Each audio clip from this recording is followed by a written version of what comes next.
don't know how many times. I don't know how many times we had to tell y'all. We be here, but we be having like technical difficulties sometimes. We be having like mic issues and we be having hearing issues. We be trying to get that stuff situated before we even get started. So, man, I was just in the backstage, whatever, talking to Fraser. And Fraser, I was like, man, what's wrong with you? And then Fraser was like, I don't know what's wrong with you. I can't see you either. So that's what we be doing. Dang, y'all. We be on time, but sometimes we just don't be on time. But we be reading everything y'all be saying. We be reading everything y'all be saying. Every day. Anyway, how y'all supposed doing? How y'all doing? I'm laid back today. I'm tired. When I say I'm tired, I'm tired. What I mean by tired is every year I be forgetting like how long these days be because I had to talk to y'all folks in the morning. And then after I get through talking to y'all, I had to go argue with people all day long about what's the name, about the damn training. So at that point, I'll be like, man, you know what? Got to be more careful. Got it. All right. So we're gonna get this show started. I guess everybody here now. I see Fraser in the back. I see Angela in the back. All right, then I guess we're gonna get this thing started.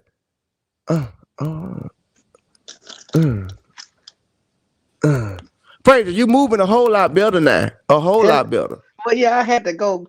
Yeah, I did some technology stuff that to See, figure I told out. you, I was like, something ain't right, man. Something is not right about what you got going on over there. You need to fix it before I get ready to go in. G-Lo, what's going on, baby? What's happening? What's going on with you? Man, welcome on back to the show, man. Y'all see I'm laid back today, man. I can't sit up and do no more shows. I got to get comfortable because I say I'm going to have to hear Fraser mouth about when I tell him all over again how wrong he was. And then Coach going to come on here and swear that he was right about everything. Coach going to come on here and tell me and he had the presidential election picked right and everything for the last 10 years. He just going to go crazy. When I say he going to go crazy, he going to go crazy. So we ain't even going to, but shout out to Coach. He getting some family stuff taken care of and then he gonna be right on in here. Fraser, don't you go nowhere. Don't you go nowhere. Cause you the first person. You the first person. I say the first person, you the first person I'm finna go after. I know, right? I know, right? I know. Oh, y'all say some static in my mic again? Anytime I move around, I get static. Huh? I can hear you. Oh, okay. Yeah, I can hear y'all. What's the link so I can send it to my okay. I'm gonna send it to you. I'll text it to you. All right. Hold on 1 second.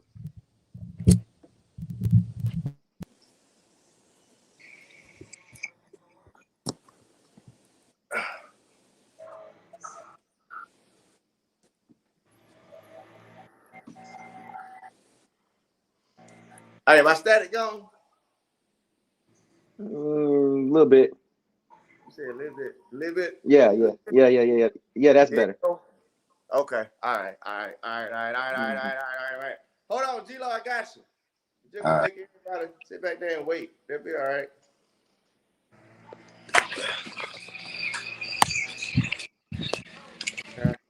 They be in the group chat having their own conversations anyway, so ain't like we even be a part of it. They ain't missing nothing. G-Lo, right? On right now. All right. Your camera don't went out, but I can still hear you. Steven 586. What's going on, brother? EcoJock. I swear, I think EcoJock got 2 bells on for Ray's Take because EcoJock never missed a show. Mike Smith, actual random. We was arguing about something, and it's gonna come back to me. I'm back. I'm on your head today, actual random. I'm about to wake up. Imposing, what's going on, baby? Coach P1, Zenock, BDS, Ricardo, Tyra. Don't be rushing us, okay? I told you that before. Don't be rushing us. Die, don't it? Certified chaos. Don't get blocked on accident. What's going on? TVPHD, baby, what it do? Mark McIntyre, Cheryl Blue. Cheryl Blue looks like a new name. Welcome to the show. Kendrick Devon. What's going on, baby? I got me a bill. Hope y'all do it Sunday fun day. Anyway, Nick Roberts, what's going down? My cousin Yannick. That man, you better be at the family reunion. Because we both got the same last name. We got to be related somewhere. I don't know where, but somewhere we got to be related. What's going on? G-Lo, you went out the screen, but it's all right. I'm gonna skip the first topic because I don't want to go into that topic with Coach not being here because that's a very, very, very touchy subject for him that he gonna like to talk about. So we just gonna skip right on over that first one though. And can we just talk about how wrong you was, Fraser? Can you backtrack that whole thing that you talked about? Because I listened to it this morning. You had gave a beautiful hurdle soliloquy. And your hurdle soliloquy had nothing to do with, you know, the people that actually finished. So could you mind, I mean, if you don't mind, could you just kind of reiterate to the people the picks that you had made about the hurdles and do your explanation one more time for us? When I read, Ray, you know, as you get older, your memory kind of slips and fades. You. I have no idea what you're talking about. No. But I know you got receipts, so we're not gonna go to the receipts. Okay. We're not gonna do that because I was about to. Let me just say this. Yeah, I'm listening. What you got to say? 12.4958. Okay. 12.4960. If those are reversed, we're not having this conversation because I'm not wrong. Damn date. Starting today. Ain't no more uses of the word "if" on race tape. Okay. No, you know what? Okay. So go ahead. I'm listening to you. Go ahead. I don't think. You know what?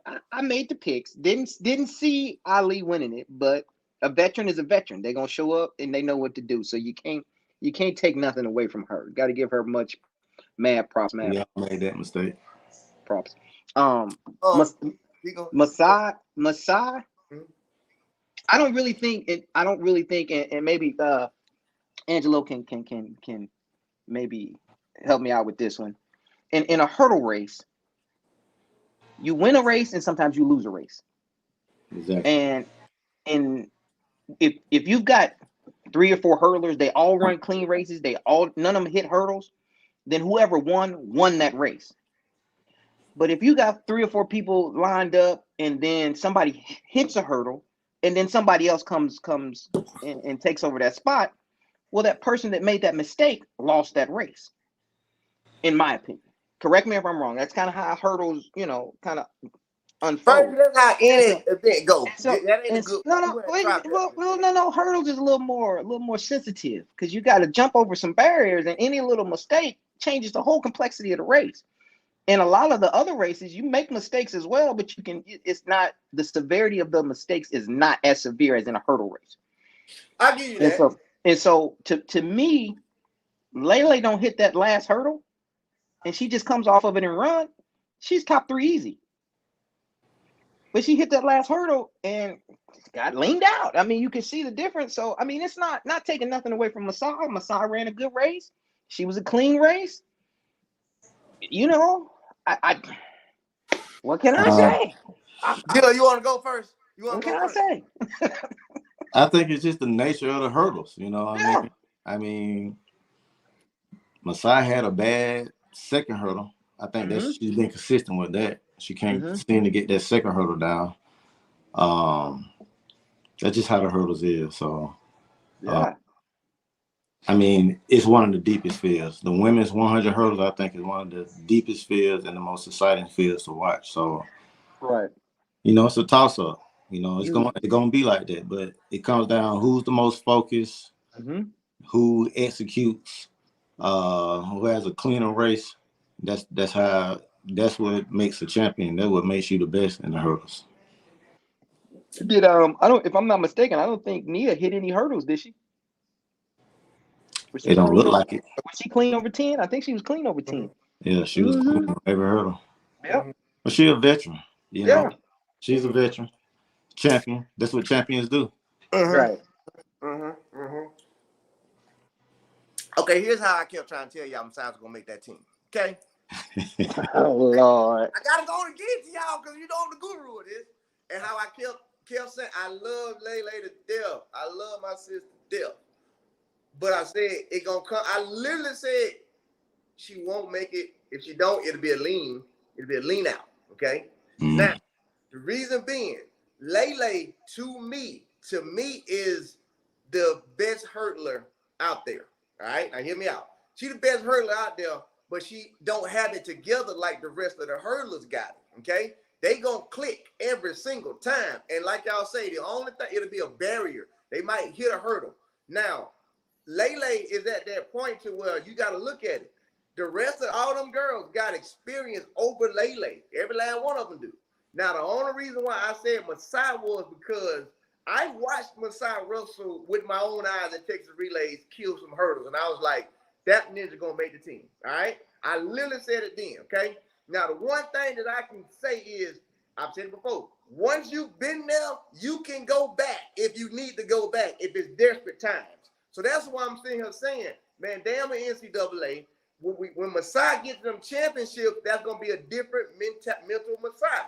And then that Masai going to figure out how to tap back into that same Masai that we all know can be there, and that's going to be just enough to where if somebody mess up, she's going to make that team. That's what happened, and that's what I kept seeing. I was like, man, Masai mental is, I'm finna get on this team, I'm finna get on this team, I'm finna get on this team. That's all she kept saying, that's all she kept saying. Now, of course, now watch this. We can put subconscious pressure on ourselves without even knowing it. Why? Masai is comfortable going into that final round. Lele got to get a contract. Still got to get a contract. Still out to prove something. I still got something to prove. So when you have just that little bit, sometimes it can take you off and go the opposite way. Second round, Lele. Second round, Lele. If that Lele had showed up for the finals, different story now. But when I saw them on the line, I'm looking like that's not the same Lele from them semis. And I say that I'm talking about the same energy, the same get. I pay attention to that type of shit. Everything was like they ain't the same one. So now is she thinking? Because she ain't acting now. So, and that's what I saw happening. I was like, I feel like it'll get to that point to where she'll get the finals and the pressure is on her. Not to run fast, but the reasoning why I got to run fast is going to be on her mind. And that's why I think that's just what happened. That's what I think what happened. Because if you look at it, when Lele came across the line, she was, the reason why Masai got her is because Lele was looking over. That means this race, you already know what's going to happen. So she over here looking over, which means you wouldn't focus from the start. Because you focused from the start, you would have went straight through the line, not worrying about nobody. So because you was worrying about what was going on over here, that lets me know you was thinking about it before the gun went off, and she snuck you on this side because you wasn't tunnel vision going that way, which was my fear of what would happen. That's why I kept saying, you gotta have that tunnel vision. I can't disagree with. I mean, I can't agree with all that. I can't agree with all that. But I agree with most of it. Well, look here. Echoing, but it was a good echo. That is a great echo. Somebody echoing. That's Lamont. I'm gonna mute him for now till he figure it out. So, but yeah, that's what I saw. But see here. I tell you like this here. Next year, Lele gonna win the U.S. trials, the Olympic trials. She gonna be Olympic champ. Watch what I tell you. I'm calling it right now today. I'm calling it right now today. Next year, Lele gonna not only be U.S. champ, but she gonna be the Olympic champ. Hell, if she make it to next year, she gonna make it to next year. No, I'm talking even if she runs. That's what I'm saying. She gonna run. She a competitor. She'll be there.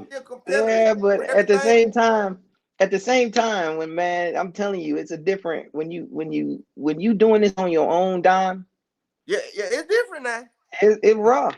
It is rough. It's different. It's rough. And so every year at the end of the year, especially when you had a year, when you take an L like that's probably the most penetrating L you can take. Fourth place. Her coach already said on Twitter that she's ready next year. So we could get that. Yeah. That's the most penetrating L you can take. Mm-hmm. And so it takes, you got to sit back, regroup, evaluate and come back. And I'm pretty sure she'll come back, but it's frustrating. It's frustrating. We all been there. We all been there. So we know. Yeah. But we also know the 1 year that you don't need to not go is the Olympic year. So right. If there was about to be another world championship year, Fraser, I could agree with you. Like, right. No, I hear you now. Hell no, I'm lining up. See, this is Olympic year. Yes, sir. I'm gonna take that gamble. So, yeah. I think Lay will be all right. She's gonna be all right. Yeah, she's gonna be all right. Yeah, I'm telling you, I'm not. To me, she's still one of the top 3, 4 best in the world. She one of the top 3, 4 best to where she gonna go win Diamond League final. That's another thing I'm gonna tell y'all gonna happen. Because it's just it's different. It's when I'm looking at these athletes, I also look at the competition, the level where it is, what you gotta do. You giving me Diamond League one time, Lele, my money on her. My money on her. Money on now, and not only that, she's super pissed. And there's a huge bag at the end of it.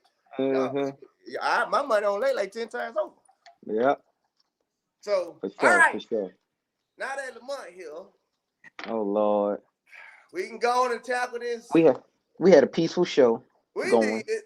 We're doing good. We can go and tackle this MVP and Elaine. So when I woke up this morning, y'all know how Raise Take started. Raise Take started by my phone went off. Lord, when I woke up this morning, I had that damn article from 100 different people. I'm talking about over 100 some people had already sent me that article. Okay. So apparently, MVP have spoken about the relationship between them and Elaine. Okay. You know what I'm gonna do right here on Raise Take? Do what I'm gonna do. Because it ain't long. I'm gonna read it to y'all. I got my glasses on. So that way everybody in the audience will know what we're talking about. All right. So I got so many dang messages in here.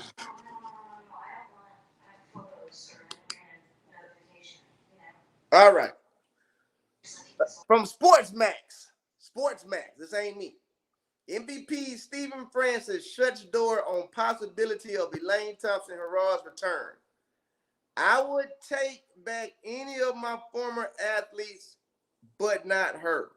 Those are strong words. Strong words. Okay. In an exclusive interview with Sportsmax, MVP Track Club's iconic coach Stephen Francis has firmly closed the door on the possibility of 5-time Olympic gold medalist Elaine Thompson-Herah returning to the club. Now I'm just gonna jump to the part of what he said. Okay. Coach Steve Francis, a renowned figure in the track and field world, responded to inquiries from Sportsmax about Thompson-Herah's potential return to MVP Track Club because somebody on this damn show kept saying it 1,000,000 times or 100,000,000 times. She need to go back. She need to go back. Well, it sounded like somebody picked it up and made a whole story about it. Okay. Damn you, Lamont. Anyway, it says his answer left no room for ambiguity. No, the way she left, let me get close. No, the way she left and the comments that she made and the fact that she has yet to accredit any member of the MVP staff who paid her a lot of attention and went through a lot of sacrifices to get her healthy enough to run and to do what she did in 2021. Francis stated, clearly outlining his reasons for refusing her return. Hold on. Here we go. She didn't say anything about that from MVP. No, that never sits well with us. Even if she had said, thanks to MVP, I'm really grateful, we would have been fine. But right now, I would take back any of my former athletes, but not her. No.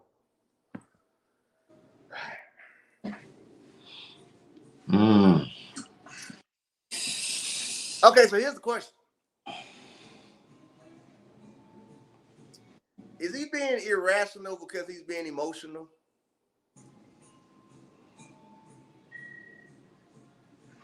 Oh, you want me to answer this one? Go ahead, sir. Go ahead. Listen, man. And I'm gonna use Ray. I'm gonna use you for an example. I don't think a lot of people understand what you've done for people behind the scenes. We know because you shared it with us. We know where your heart is. We know the Ray that we met in 2002 is not the same Ray in 2023. We know the man that you are and what you mean to this profession and what you want for this profession to become. Imagine doing all that stuff and you can't even get a thank you from any of us. How many times have we given you a thank you, yo, Ray? During this whole situation, you actually saved so many lives from going into the tank. How many times have we done had that conversation, man? You know what I'm saying? Like, and for somebody of her stature, who, let's be honest, she ran for UTech. Nobody really knew who she was. She's in college. She's running on the Diamond League circuit, and all of a sudden, boom, she runs one of the fastest times. Her and Daphne Skippers run one of the fastest times known to mankind. We looking around like, yo, who the hell is this? Only to come around and become a two-time Olympic champion in both the one and the two, something that's never been done. And for everything that you've gone through, especially with that Achilles issue when you out there running 10.8 in training shoes, flats, this man got you to the point and all you had to say was thank you when you left the camp. And one thing you better understand about Jamaican man, because I got this bad problem too. When we don't feel appreciated, man, there is no turning back. Think about how Shelly left the camp, and he's willing to bring Shelly back. He was willing to bring a Safa back, but not her. His most successful, and that's hard to say because it's up in the air. That's one of his most successful athletes he's ever had, and he doesn't want to bring her back. I don't think he's being irrational. He's teaching everybody a lesson, man. Give thanks to everyone who's helped you along the way. Like, I give Ray thanks. Dude, you think for 1 second when I get married, Ray's not going to be at my wedding? Oh, 100%. Man. Oh, 100%. I'm doing that, but I'm on the way. You know what I'm saying? Like that's me giving thanks because he gave us a platform that's taken off, that's been touching worldwide. This is my way of saying, yo, Ray, thank you. Especially everything we was going through during the pandemic and everything else. You've given us a platform for us to talk, track, and field and do what we love. And all she had to do was say thank you. So, no, I don't think he's irrational. I think he's well within his rights.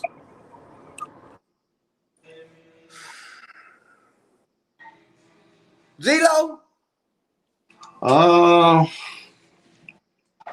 I think it's a conversation that need to be had between Steve Francis and Elaine Thompson. Have they really had that conversation, or is it he say she say? I don't know. I mean, yeah, he might be being a little bit emotional and irrational, maybe. But I want to know if they had that conversation. I think the relationship can be severed, if they have that conversation. I mean, your feelings gonna be involved. You go through war with somebody. You see them rise to the top, fall, and get back up. There's gonna be some emotions in that. But hopefully, I think they can. Hopefully, they can probably sever the relationship if they just have a conversation. I want to know if they had that conversation. Now, if they had that conversation and it was just real disrespectful, then I can see where you're coming from.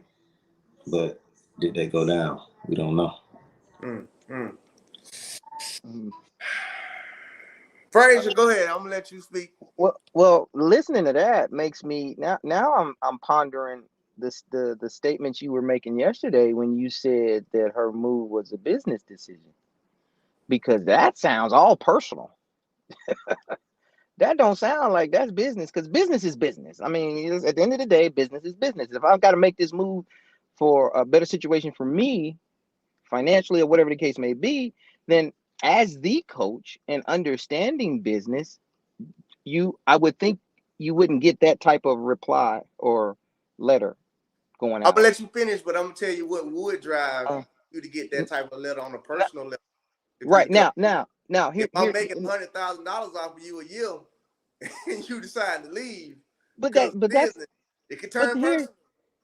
No, but that's just it. That can't turn personal because how the hell it can't? because he knows the business. Some folks that sour like that. But if you're a coach, you know the business. So if yeah, I'm making 100,000 off of you, but yeah, if I stay, I'm only gonna make $1 million. But if I go, I'm gonna make 10. He can't be mad at that. I mean, he can, but he shouldn't from a business standpoint as a coach, because as even every single coach, if you are a true coach, that athlete's well-being is your number one priority. Damn what you coaching them on the track. That's just to me, that's an added bonus to be able to coach them in a sport. But as their coach, you want to make sure they're better human beings. They're better off for their family. Their situation is better mentally. And so, yeah, I'm pissed I'm going to lose that 100,000. It's going to light my butt up. Oh, Lord. What, you got to leave me? Okay, I understand. You sure you got to leave me? Okay, I understand. Because at the end of the day, that's a business move that's going to benefit her, according to, what you were saying the other day. But that letter, man, that sounds a little personal to me. So I'm like Angelo, it's been a conversation that is a conversation that ain't been a conversation. Look, this how I'm gonna speak on it. All right. Let me get comfortable. He has every right to feel the way that he feels. He had every right. Every right. Because guess what? Chances are, yes, I've made money off of you. Okay. Meaning I probably have a contract to coach you.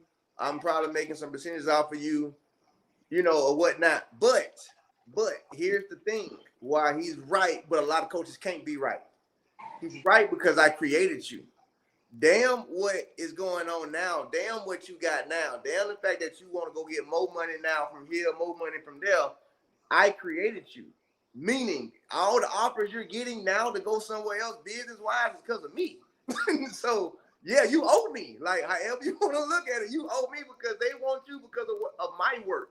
They don't want you. We'll talk about Puma, the new contract. They don't want you because of what you did, because you didn't do that. I did that. I created that.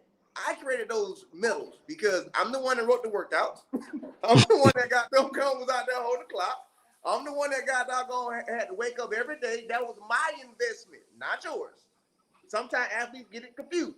That was my investment. So at the end of it, he feel personal because of the exit way that she did it. Business-wise, yeah, she can do whatever she want to do. Like, she want to go over and get some more money, she can do that. Personally, I'm going to feel a certain type of way because, again, there has to be a level of loyalty somewhere. You know what I'm saying? Like somewhere it got to be a little level of loyalty. When I got you, you was not the Olympic champion. I ran 10.5 Elaine. You got that off of my training. So can I get a little loyalty? Just a little loyalty, just a little bit. But okay, so watch this though. And the question of can she leave and come back? Yeah, you can always come back. Because to me, whether it's business or personal, you don't mix them. Because that's like I said, it's a personal thing. Yeah, that was very personal. But you can't take that personal and affect business. If she wants to come back tomorrow, you say, okay. But you just handle stuff differently because you learn from what happened. But you don't close the door on Elaine Thompson because of what? Y'all have disagreements? Like Jacko say, figure that shit out. We're not talking about no regular athlete. You know what I'm saying? So, that's why I said it's probably more personal. And that's what I'm saying. And it shouldn't be personal because in order for you to say you can't come back ever, that's personal. Personal to affect the business, which is the fact that you can go and do more with her, and she can also be able to do more with you and accomplish more. Put that personal shit to the side. I don't like you. You don't like me. We had some words. I see you at practice at 3 o'clock.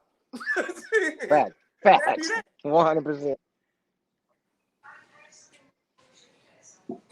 I'm sorry, but I really believe that the thing that stands out for me is the fact that it's not like she didn't even give them credit for getting her career back to where it was. Yeah. And it's like when you're wrong for that. Yeah, and I think that's the thing that's really bothering him. And I don't care what anybody say. You know, coaches ain't supposed to be looking for credit. Screw you. Yeah, we supposed to look for credit. You know why? Because we played a major role in that too. We played a major role in the development of these athletes, yes. And I tell my kids this all the time. I tell my colleagues, I'm going to enjoy the ride while the car is still moving. You ain't going to tell me I can't enjoy this. I got to enjoy it in solid. I can't make. No, I'm a part of the success too.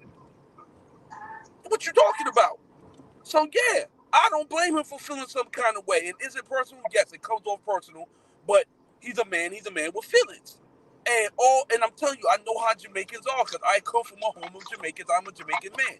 If you let it be known that you don't appreciate what we do, male or female Jamaicans, you don't let us know how it feels, and that's anybody. I'm telling you right now, you can burn a bridge just like that, without showing gratitude and grace, man.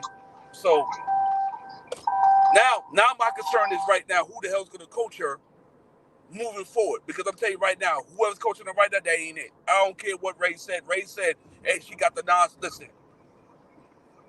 There's certain attributes that coaches have when you don't have that experience through trial and error. That's not going to work in her favor. Because let me tell you something. Sha'Carri's coming. And I'm telling you right now, she's going there doing that nonsense she's doing. She's barely making the teams and this and the third. I'm telling you right now, she's going to destroy her legacy in one Olympic championship in Paris. Because that girl is coming. She's coming. And I know Elaine don't want to lose her because of the fact that Nike damn near left her for that. You know what I'm saying? So Elaine better think. She better think hard. I still think she's gonna be all right. So it ain't, you know, like I say, it's crazy that a coach would go to that extreme though, to be like never, ever, ever, ever. So you mean to tell me if I just went on my own and then just broke the world record and then somebody offered me $10 million and I say, you know what, I'm gonna come give you $9 million to come back, you gonna say no? That's personal. I just don't think personal and business ever mix. Because I'm gonna say, let's go to the bank together then. Exactly. Like, Right. Facts. what we got going on personally. I'm not messing up. You can't ever come back shitting me. Hey, that door's always open, baby. Look here. You can't come to my house and eat no more. We ain't going to hang out no more. Look, if you forget your spikes, you on your damn own. All right, don't call me late at night for no advice. Okay? We just say I ain't got to like you to coach you. I ain't gotta like you to coach you though, goddamn it. We started at 1 o'clock. Weights is at 3. Yo. I'm trying to tell you, hell nah, I'm not finna do that. All right, so let's get back on it real fast. I was right. D-Lo was right. Both coaches was wrong. That's so weird. The athlete coaches both got it right on the hurdles, and both the coaches was wrong. I just want to put it out there again. For asking that question. You know what I'm saying? Go ahead and ask the next question. Nia Ali, is she back? Like she never left. We know Nia Ali is Miss Championship performer. And think about this for a second. A lot of people owe Nia Ali a big apology because when she left Reina, and for obvious reasons, because her man, the father of her children, ended up switching coaches. People thought she was left for dead. People don't understand. Nia been doing this. If anybody was born to do the hurdles, it's her. What Nia just proved, without a shadow of a doubt, if she makes that finals, it ain't no guarantee. I'm telling you right now, Toby Allen's not winning them hurdles.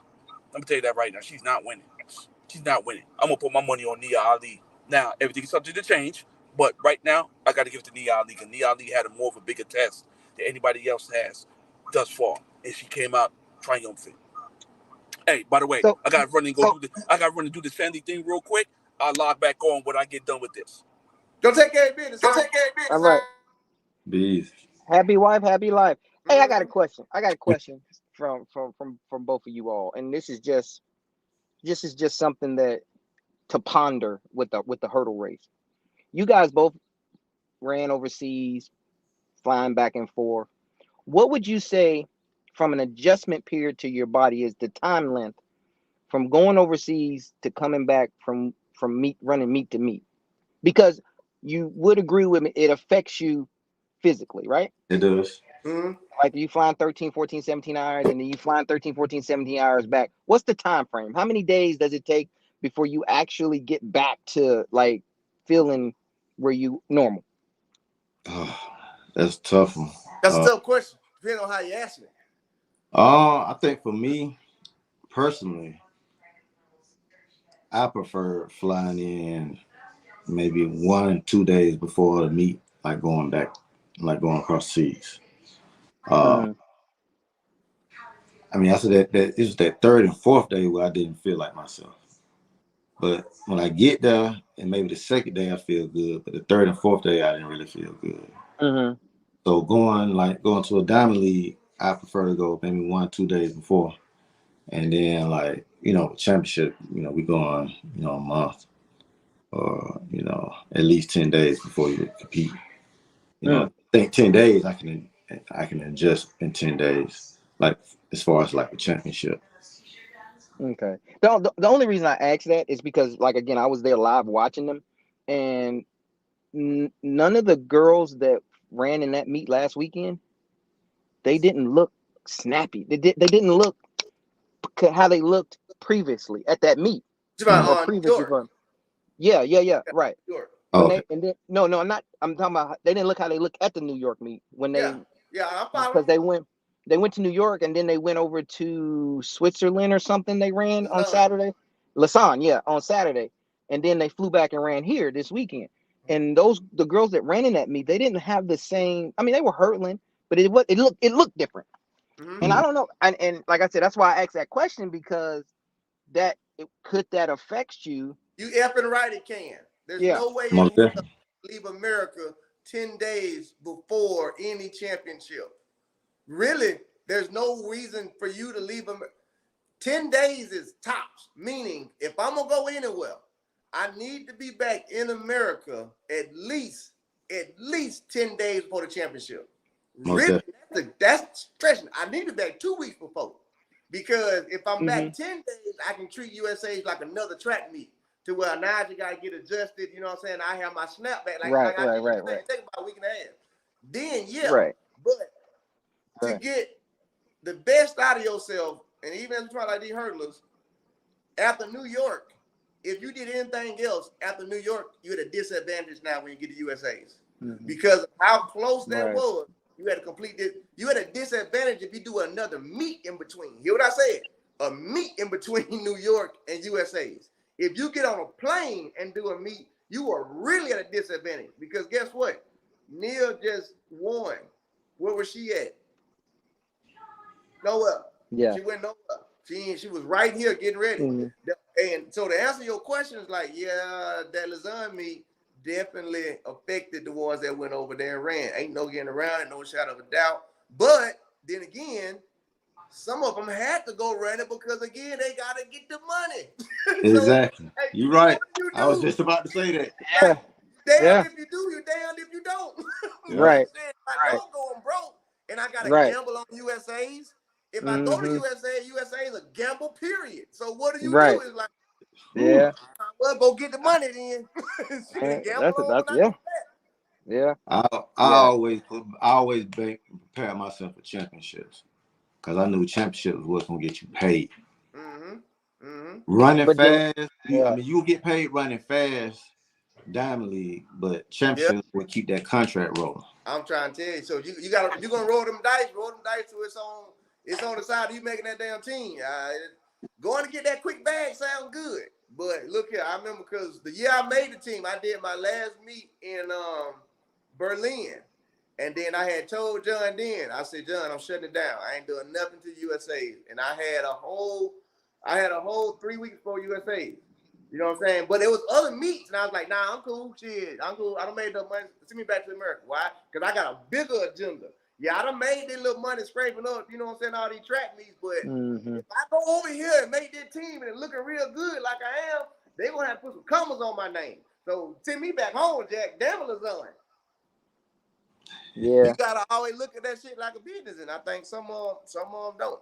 Speaking of looking at shit like a business, Sid, 400-meter business. Now, first of all, I would like to say I've been saying I told you so. Okay, all the way back to the first race, I said Sid would not win this race. I said Sid would not go when she opened up in Rome against Nazir and what's her name. I said Sid would not win. I said Sid either get second or third. But mark my word, come USA's, she gonna run down there 48. Come USA's. Because again, I screamed it on every damn show. It's Bobby Kersey. I don't know how many times we had to say that shit. It's Bobby Kersey. Bobby damn Kersey. That's why I couldn't fathom why people couldn't understand. I was like, no, she ain't gonna win now. That ain't how Bobby trained. Bobby don't give a damn about Rome. Don't give a damn about this 400 hill. Try some shit. New York. She'll win New York, but they still gonna try some shit. USA championships, you better look out for that record because that's the only thing that is on Bobby's mind.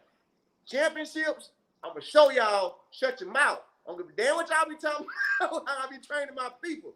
Sid went out there and did exactly what I said she's gonna go 48. Now she ain't gonna touch that American record, but she's gonna breeze it. She's gonna come real damn close to it. And just to show enough, like I told y'all, the straightaway gonna be Sid. They gonna be racing because she gonna stretch them in the straightaway, and that's sure enough what damn happens. I told y'all, she gonna jump onto Letha. I said it yesterday, Fraser.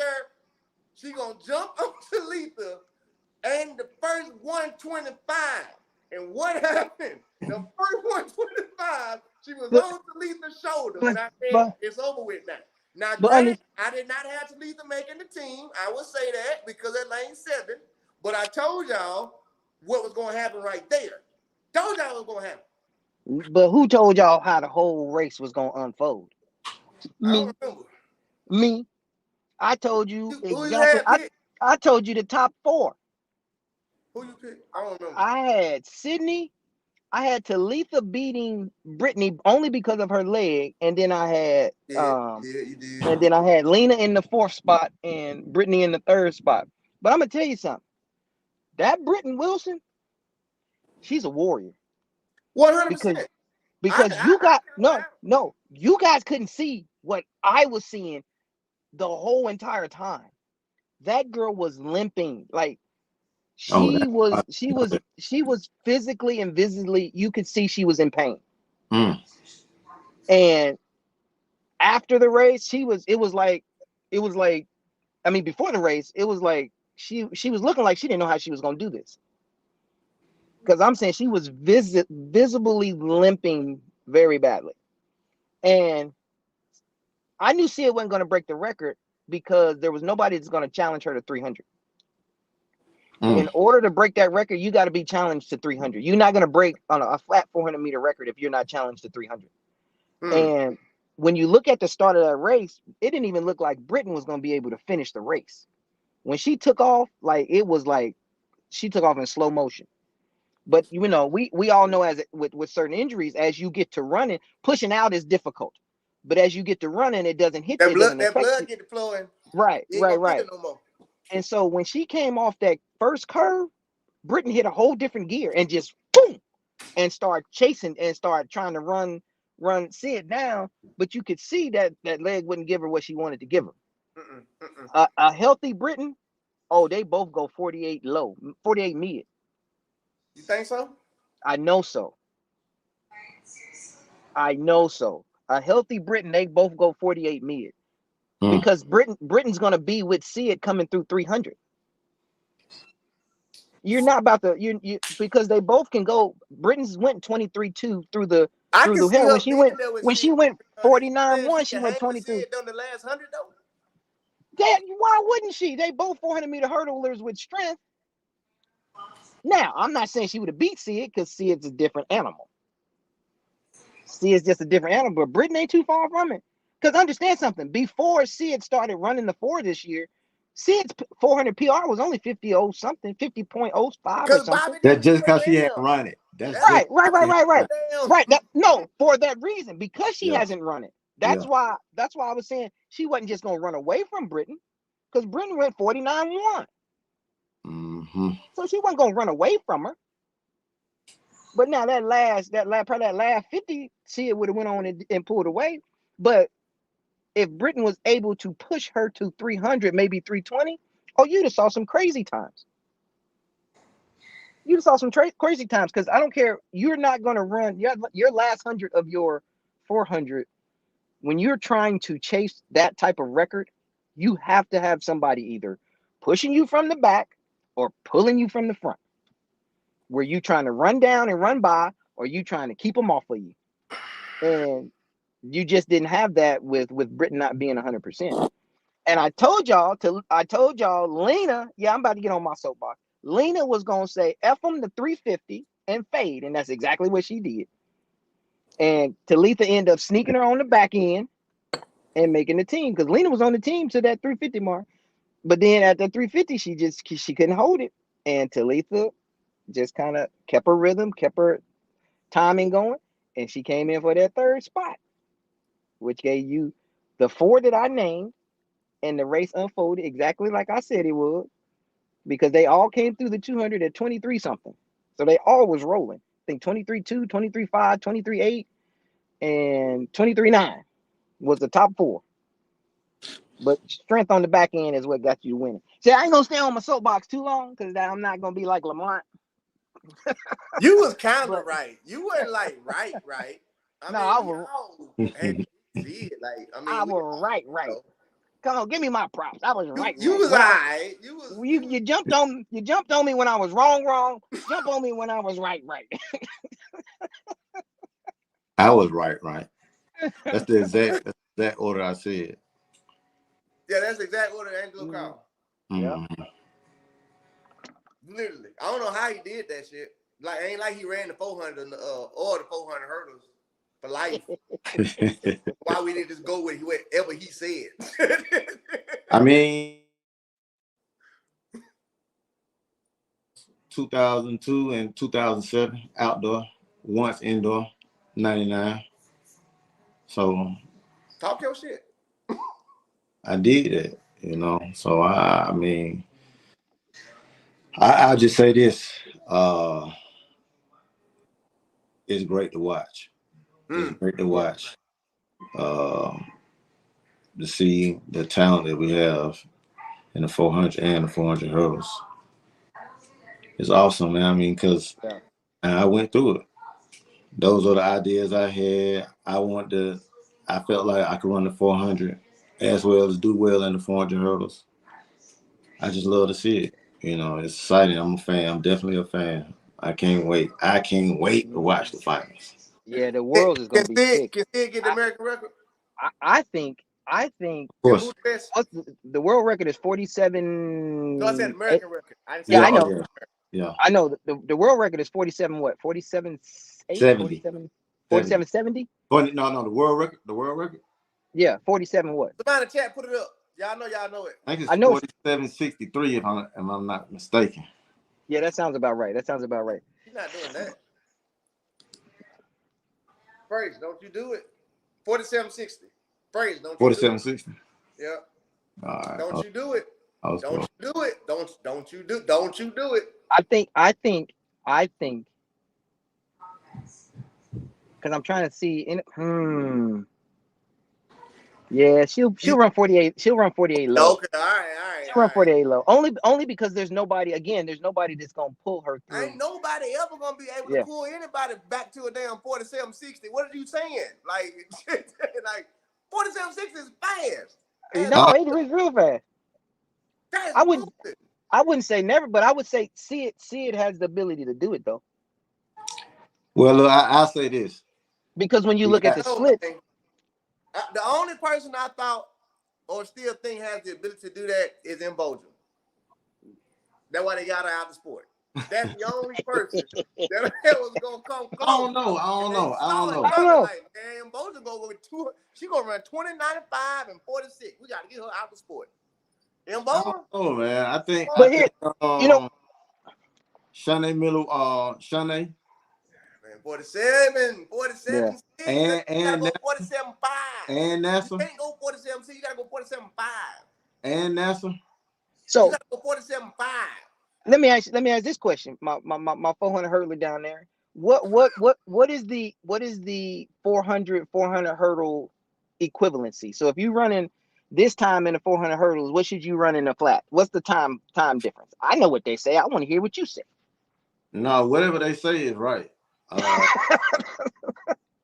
So I was a bad hurler, and the reason why I was a bad hurler because for the first half of my career, we never did hurdle drills.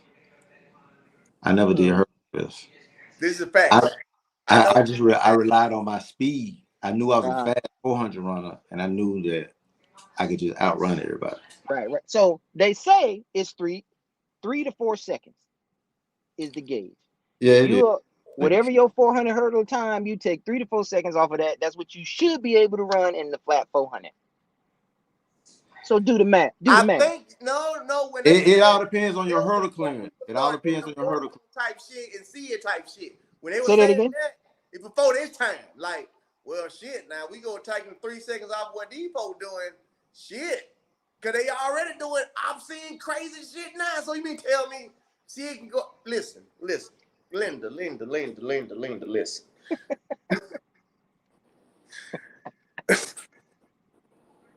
There's just no way. There's just no way. There's just no way. Now, I think she can get it. Theory, to me, the whole theory behind 3 seconds faster, it would make sense because you're removing the hurdles, okay? But then again, think about it. Certain people just have, like Gino say, like, I ain't have no damn hurdle technique. I just beat people. Okay, so that's gonna be a different 400-meter hurdle runner. Then you got people that's like, no, my 400-meter technique is perfect. That's what makes me great at 400-meter hurdles, but can't run the 400. So it's you can't really compare the two. I just believe that. Like, you really can't say, well, if you run this in the hurdles, you should. Well, no. How did you get there? Because watch this. Because you do the same thing in the 100 and the 200. Because watch this. Love my boy more than death. But the perfect example, Marvin Branch can run 9.8.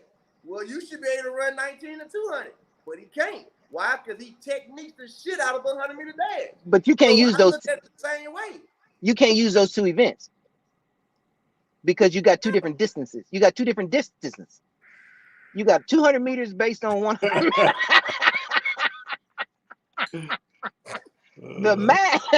the 400 hurdle, the same distance. We're talking about the same distance. Now, I will say, this is why I say Sid can hit it. When you look at the splits, she's not too far off of it. When you look at the splits, the 200, 250, 300, 350, she's not too far off of it.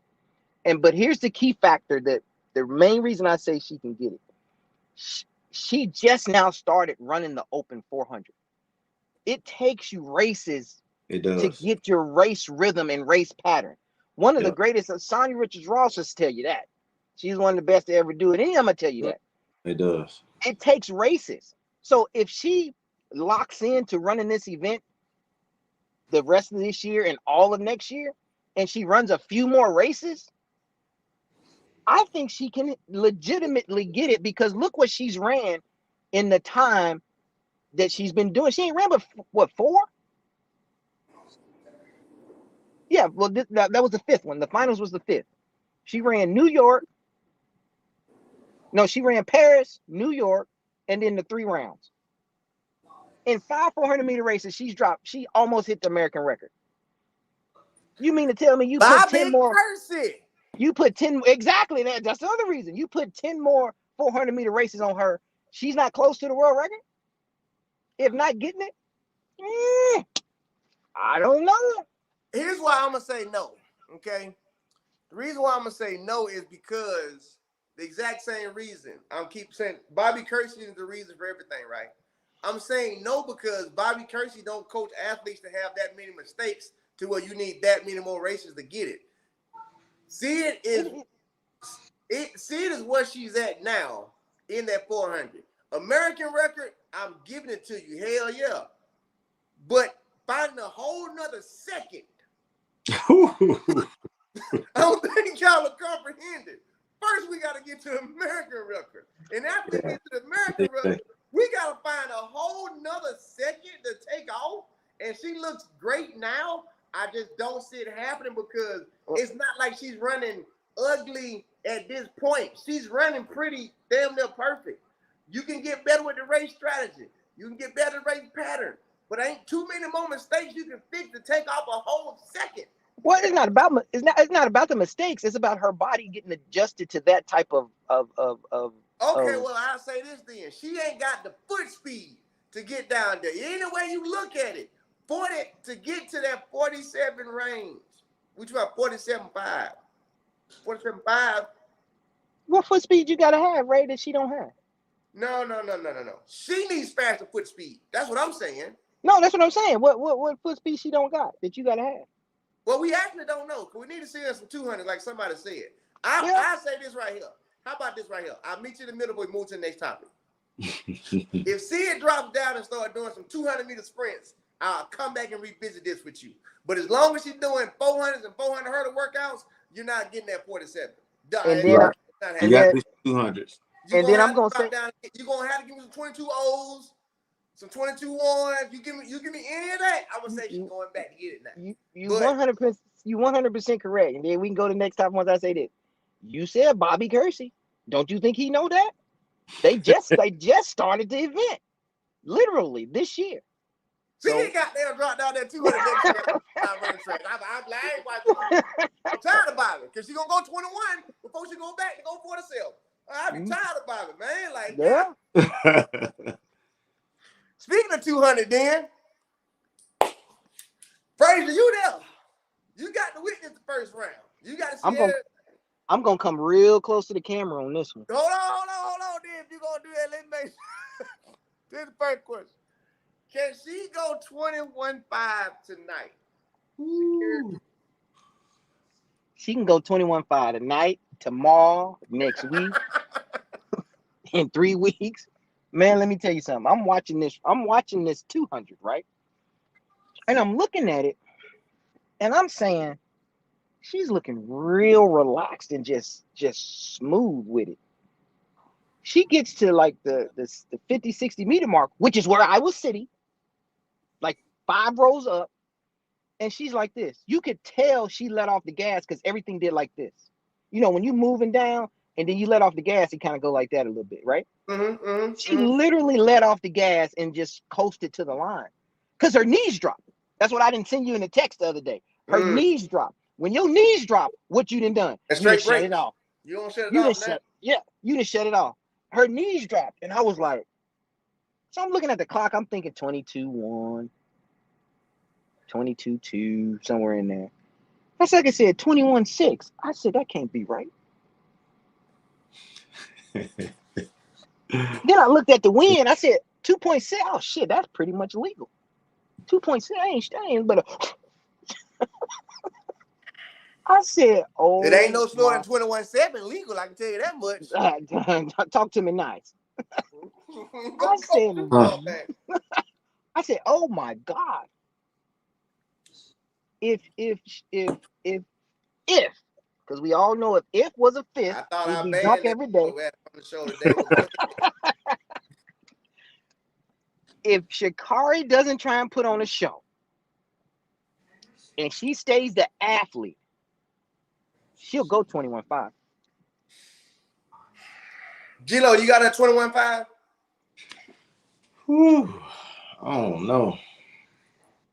don't know. I mean, I got to see how she runs tonight. Well, that still ain't gonna tell. That still ain't gonna tell. I don't know, man. I mean, I haven't seen her run a whole bunch of 200s. I mean, she did look good yesterday. That was the first round, but you got 3 rounds at 100 in your legs. You got a semi. Now here's the other thing I'll throw in there. The girls that ran the 100 compared to the girls that didn't run the 100, they look a lot more revved up, which they should be. Because when they was coming, man, when like you had Tamari, you had the other girl that ran, man, they was that first 100. Zoom. Yeah. And so now it depends on how their body responds, you know, after you then had that come down a little bit, but they still revved up now from running them 100. So you could tell that difference on that front compared to like Abby and Gabby. Oh yeah. You know what I'm saying? Which are the other two, you know, kind of favorites. or their 200 looked a lot. I'm talking from a gait and stride, just from a eye test vision. Look, they look differently. Good. Clark was really good. Yeah. Sha'Carri probably gonna go 21-4. Oh yeah, she's here. 21-4. I would, man. One thing I'm learning about her, I'm not putting no limitations on that girl. No, you can't. Look here.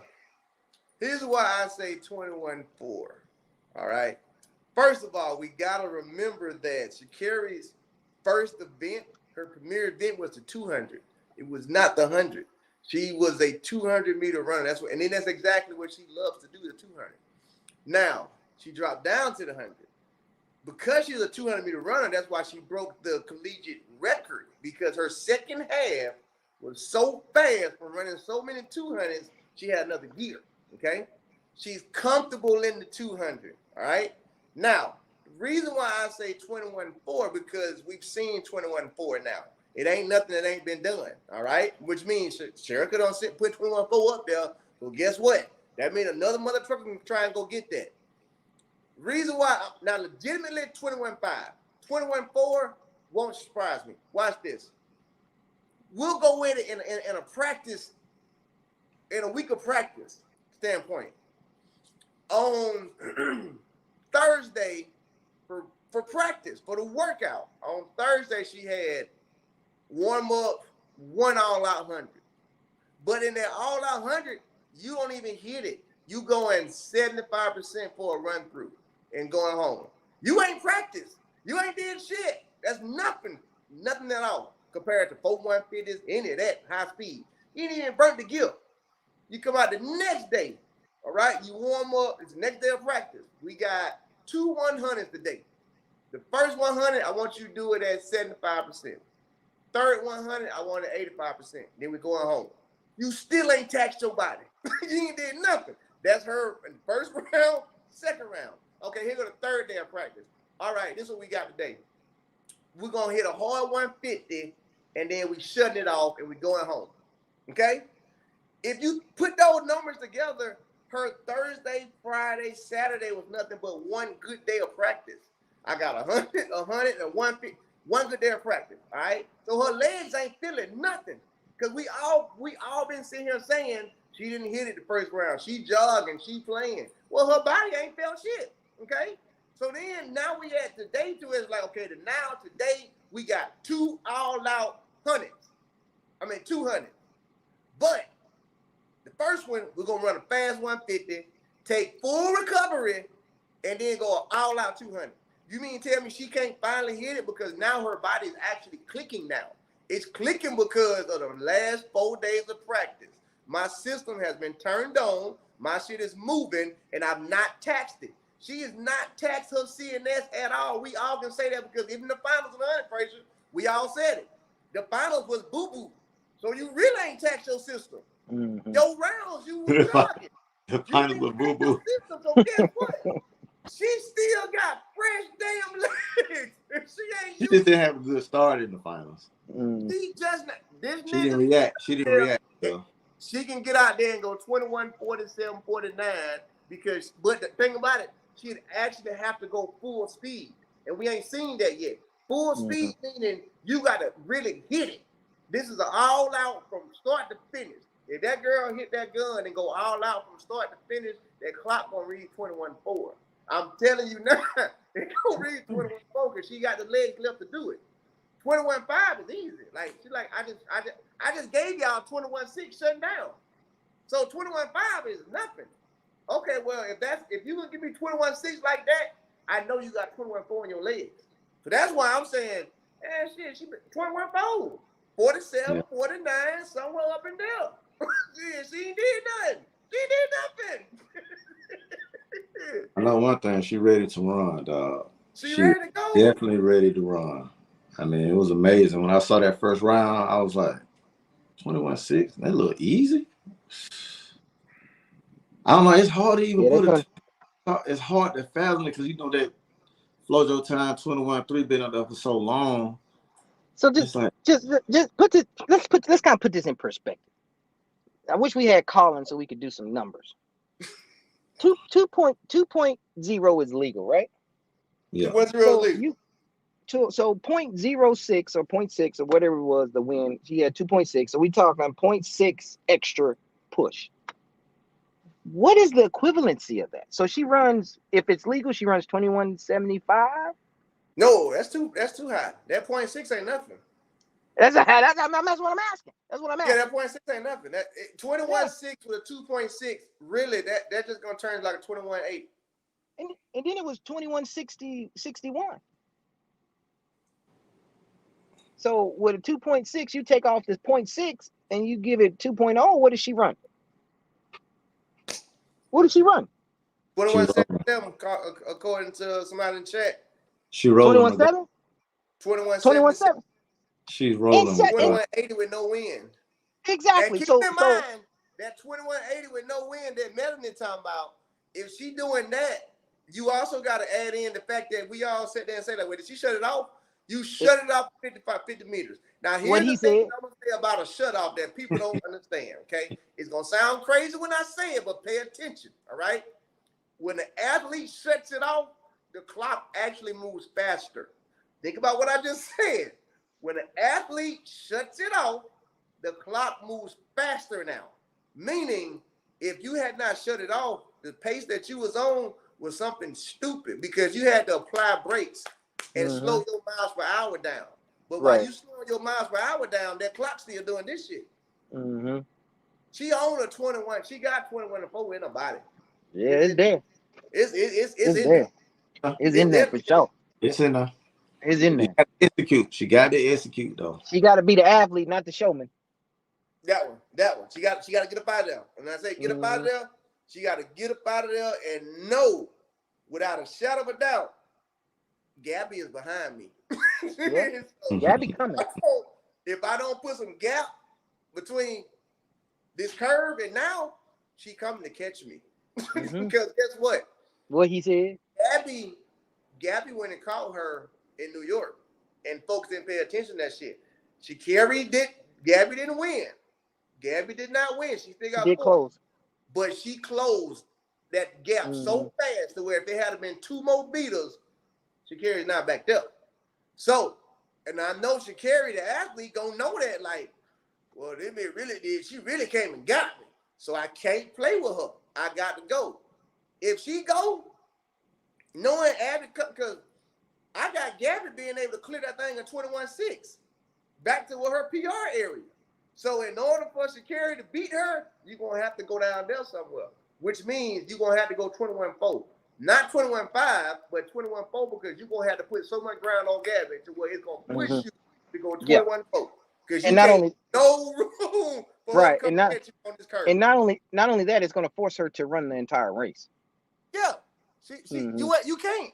And that's why I keep saying she could hit 21.4 because you ain't been to showboat at no 50 knowing Gabby behind you. You ain't been to showboat. You ain't been to shut down. You ain't do none of that. You go because if you do showboat, you're gonna be like the Titanic. Ooh. straight down. Hold on. Let me ask you something. Is Gabby in trouble? I mean, not Gabby, but Abby. Is she in trouble or not making Abby the team? ain't making the team. I told you. Abby not making the team. Well, I saw Abby running. She's not. Yeah, she's not nearly nowhere near the Abby she was last year. She almost looks like she's laboring, and maybe a little banged up from something. But she looking at her prelim heat, and here's what I gauge when you give them the eye test is how relaxed they're running their prelim heat. Now we know Abby's run 21.7 or something, whatever her PR is, 21.8, whatever it is, and so you've catapulted yourself to a certain elitist status. So you should be able to jog 21.3s, 21.2s. Like you should be able to just cruise them in. But not 21.3, 21.2, yeah. but 22. Right. My bad. 22.3, 22. Yeah. You know what I said. You know what I mean. She went 22.38 and she was running. Like she was running. 22.30, yeah. And she was running. And it wasn't a relaxed run. Her face looked like she was kind of grimacing or something. So I don't know if she's banged up or anything to that nature, but she's definitely not what we saw last year. I will report this. There may be some truth to what you're saying because allegedly what I was told was soon as she left the track, she didn't do any interviews. She went straight to the training tent. That round. Yeah. So, it's tough. Yeah. I can see that. I can see when she was running. That's what was told to me. So the report was told to me. Like, I'm not saying that she hurt. I'm not. All I'm saying is what they told me was, as soon as she left the field and left the track, she went straight to the therapy tent. So I can see her face. Something's not right. That's tough. So. Well, like I had said, I had told y'all she wasn't looking like Abby gonna stank for a while for me. So speaking of 200, let's stay on it. Shelly-Ann Fraser-Pryce ran her season debut, finally coming out so everybody can see me run 200-meter dash yesterday. Ironically, she opens up with the fastest 200 she's ever opened up with. What time was that? I don't even remember. Hey, somebody give us the time. It was 2022. Yeah, they say it's the fastest she had ever opened up with. Now 22:23, 22:33, somewhere around. What they say? What the time was, people? I don't know. Somebody 22:3. Yeah, 22:3. Yeah, right. Wait from 21:6, but that's another story. She remember 200's no way. Two things I'm gonna say about that 22:3. Okay, one, she looked great on the curve per usual. Not sure what she did in the straightaway, whether she was playing around, shutting it down. She's not fit enough for that. I don't know. Curve looked good. All right. Being the fastest season opener, see, I have a problem with that though, because that's like a halfway. And what I mean by halfway statement, well, when does she normally open up? I mean, we're talking about the trials now. Does she normally wait till the trials to open up and then run a 200 versus like it's July? Versus like she opened up with a 200 and say, May. Well, yeah, her 200 in July gonna be faster than what she used to open up with in May because it's July. I need that information. Don't give me no it's her fastest opener. Well, Sherlock, it's July, baby. I'm sure any other year she would have been opened up by now. So you ain't fast now. So I'm just saying, like, okay, well, that one ain't gonna work for me. That ain't gonna scare me to be like, oh, she ready. It's like, well, I mean, it's July. She should be running whatever, that. But anyway, so my question is this right here. With her opening up, if y'all saw it or not, with that 22-3, does that solidify that she's in, if you watched it or not, does it solidify that she should be okay come Budapest and still be in medal contention? I'm going to say yes and no, because I watched it. And when I watched it, first thing I said, oh, this is a very controlled run. Meaning that you're running all out, but you're not all out, but you're controlled all out, if that even makes sense. Because it's almost like, okay, I just came off some little nags. I don't want to just blast it. I just kind of feel my way through it and accelerate as much as I can and just kind of hold rhythm and finish. Because, that's what I saw.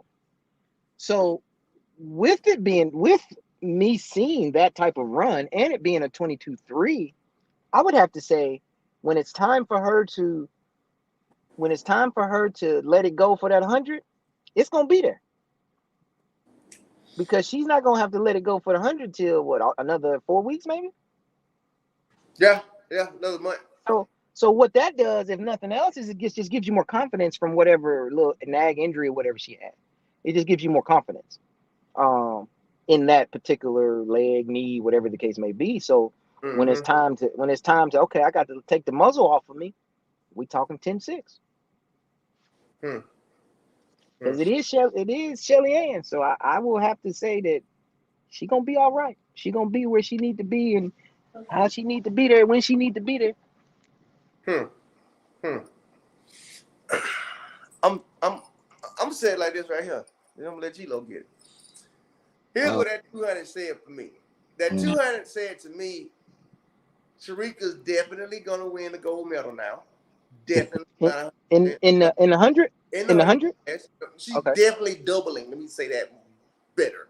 She's doubling. She's definitely winning the 100 and definitely winning the 200. Let's put it out there again. First of all, I've been saying it all year long. I'm not changing it up. But Shelly-Ann's. You talking about Sharika gonna win the 200 and Both of them. I've been saying she's double gold. at the world? At the Worlds? What Okay, else go is ahead. it, sir? Worlds? Go. What else is it? Go ahead. Go ahead. Go ahead. Double gold. Okay? Go Now, ahead. now I'm get back to my soliloquy before I was so rudely interrupted. Yes, that's what Shelly's 200 showed me, because Shelly's 200 said, you know what? I will be fine come Budapest. Okay, well, if you fine come Budapest, your fine is I can give you 10-6. I might can't give it to you next week, but like we've been talking about, I'm going to give it to you one time. Okay, I would take that. Your 200s are also saying that you're doing some conditioning still to be ready. Watch this right here. Sharika's on a whole nother planet. So guess what you're going to do for her? You're going to be the normal mummy rocket that you are. And Sharika, that's going to be just enough for her to get pulled to have to go 10-5 to win that thing. Because Sharika is on a whole nother level. I don't know if y'all watching her run. This ninja don't even look like a human. It just look like some type of transformer coming out the block just eating up ground. You're not going to beat that, all right? Shelly-Ann will get silver. That's what that 200 showed me. Like, oh, she going to pop out no matter what. She got that. Why? Her body went 200 meters. It's fine. She good for a silver. Jacko going to run her down to get first. Sha'Carri going to get third. I'm still telling y'all. That's what that 200 showed me. 200 showed me Sha'Carri going to get third. Sha'Carri going to walk away. This ain't the question, but I don't want to get on it. But Sha'Carri going to walk away with double bronze. Watch. She's going to walk away with double bronze. She's going to walk away with bronze in the 200 and a bronze in the 100. Wait a minute, Ray. Come on, Ray. That's another Come on, Ray. Shanice said nothing. How you gonna sit, Ray? Come on, Ray. I take you back to the movie, Ray. How you just gonna say Sha'Carri? We in less than 15 minutes ago in the segment about Sha'Carri running 200, you just said she gonna run 21.4. Yeah. Now you gonna sit here and say she gonna get bronze. So what? The winner gonna run 21.2? Hold on, watch this. No, watch this. We're not gonna get on it. Angelo, help me out over here. What the man saying? Get back on it. Why do we say she's running so good in USA? Is because she has no fear of the people that she's racing. Because she has no fear, she can relax. When you put her in that heat, like what we just said, she's not gonna take the wig off of none of that shit. When you got them other two beside you, you're not gonna do that. And then we about the 200. She still got a Dina Asher Smith in the 200. Like, she got to go race the people who don't fear her. That's a mighty big feat. Like, you still got to go edge out to Lou. To Lou don't fear you. Ooh, Lou been looking real good this year. It ain't about how fast you running at USA. That's cute. But the people you got to line up next to go through to get your medals, they don't give a damn about you. If anything, they want to make sure they beat you. At that point, it's a whole nother race now. That 21.4 ain't going to come out because you're going to be a little timid. Just a little bit. Like, you can't sit here and tell me she's not going to walk on that track and not be just a little like, I got to goddamn do some different shit today. Okay, Ray. Too far down the line for me to protect. Yeah, but anyway, I don't know how Fraser walked me down that path, but that was never the topic. That's all I'm saying. Based on what I saw from Shelly looked like she would be able to get a silver. That's what I'm saying. Yeah, I mean, the 23 lets me know she's in pretty good shape. You know, she's not too far off where she need to be. She definitely has enough time to be ready for World Championship. So, definitely, I can see her getting on the medal stand. I mean, the way Sharika and Sha'Carri are running right now. Sha'Carri, which one is it? Carry, like you carry a baby. Yeah. Told me. Carry, like you carry a baby. Based on where they're running, man, they're going to be hard to beat. And you got to think about, I forgot about Alll. All's been looking really, really good this year. It's going to be tough, man. But she definitely has time to be ready. You know, I want to see how she performs. Well, do they have 2 rounds or 3 rounds in Jamaica? 3. Oh, okay. That was just the first round, right? Mm-hmm. Yeah. Yeah. Yeah. So we'll see how I want to see how the championships play out, and then we can talk about down the road. But it's gonna be something to see, definitely. Remember I said it, double bronze. Unless something change between now and Budapest, like somebody get hurt or something like that, it's double bronze. But y'all making it seem like double bronze is a bad thing. Double bronze is a great thing. No, it's not a bad thing. No, it's not a bad thing. We all have been talking about you ain't never been one, you ain't never been this, been that. If you go and at least get double bronze, that is amazing. Like, yeah. Compared to what you did, Staying on the 200. Talking about this fast stuff. Will Shericka Jackson go full speed at them trials down there in Jamaica? Considering, hold on, I got to put this part in there. Considering her PR is 21.4. I don't think she would. I don't see why. No reason to. Unless she just trying to break some record or something. 21.6 there last year. Huh? She went 21.6 there last year. Yeah. At their trials. Unless she just trying to make a statement. She could be trying to make a statement. At 10.6, that was a statement by itself. Yeah. And she didn't even push that all the way through. Oh, hold on, what? I didn't see it. Oh, her finals? Yeah, the finals, it was 10.6. 10.65. Oh, she ran 10.6. I can't hear nobody. I haven't seen the race, though. Yeah, but you hit the wrong button? Fraser, I don't know. What happened? Can y'all hear me? Yeah? Yes. I can't hear none of y'all. That sounds like you got a personal problem. Because all us can hear just fine.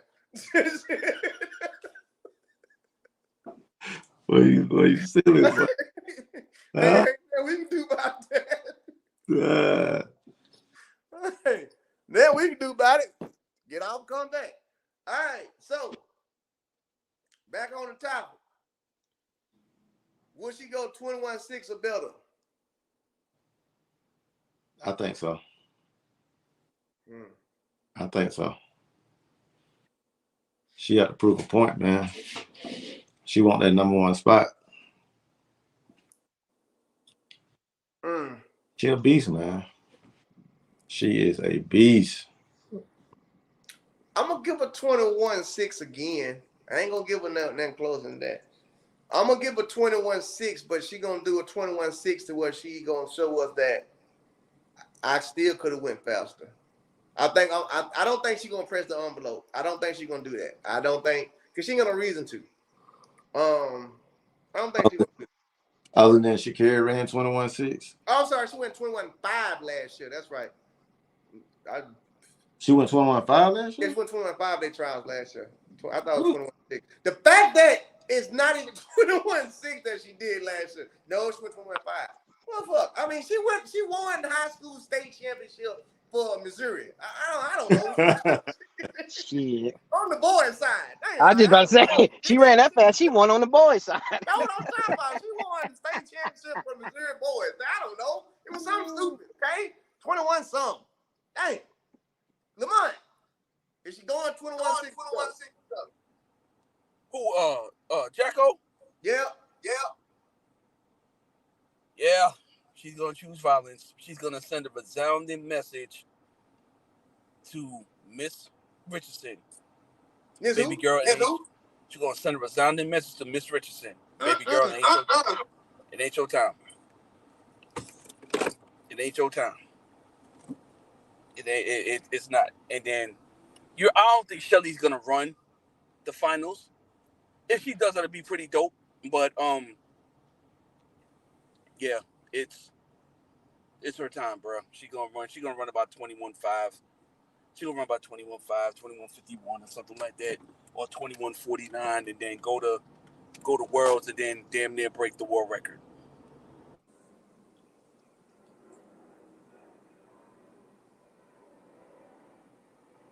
She on one, man. She definitely ready to run.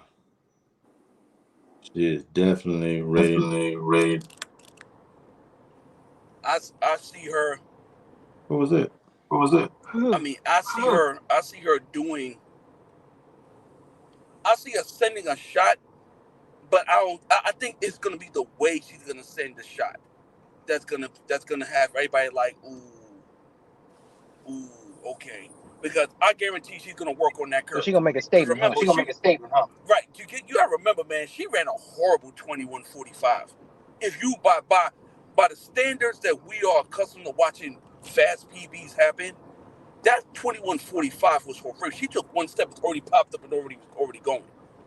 You know, Shelly took off, and think about this for a second. And this is why I try to debunk Ray's whole take about, this girl gonna run around the curve. Can't nobody run with her around the curve. Shelly broke the stack, but Sharika was neck and neck with Shelly off the curve, and at that time, Shelly was a faster 100-meter runner than Sharika. Sharika is built for the 200 because she has that 49:26 PB or whatever her PB is. Sharika is built for the 200 and she's built for rounds.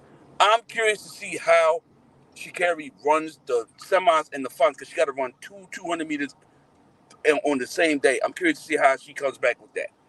Once again, race management is going to play a deciding factor on how she competes moving forward.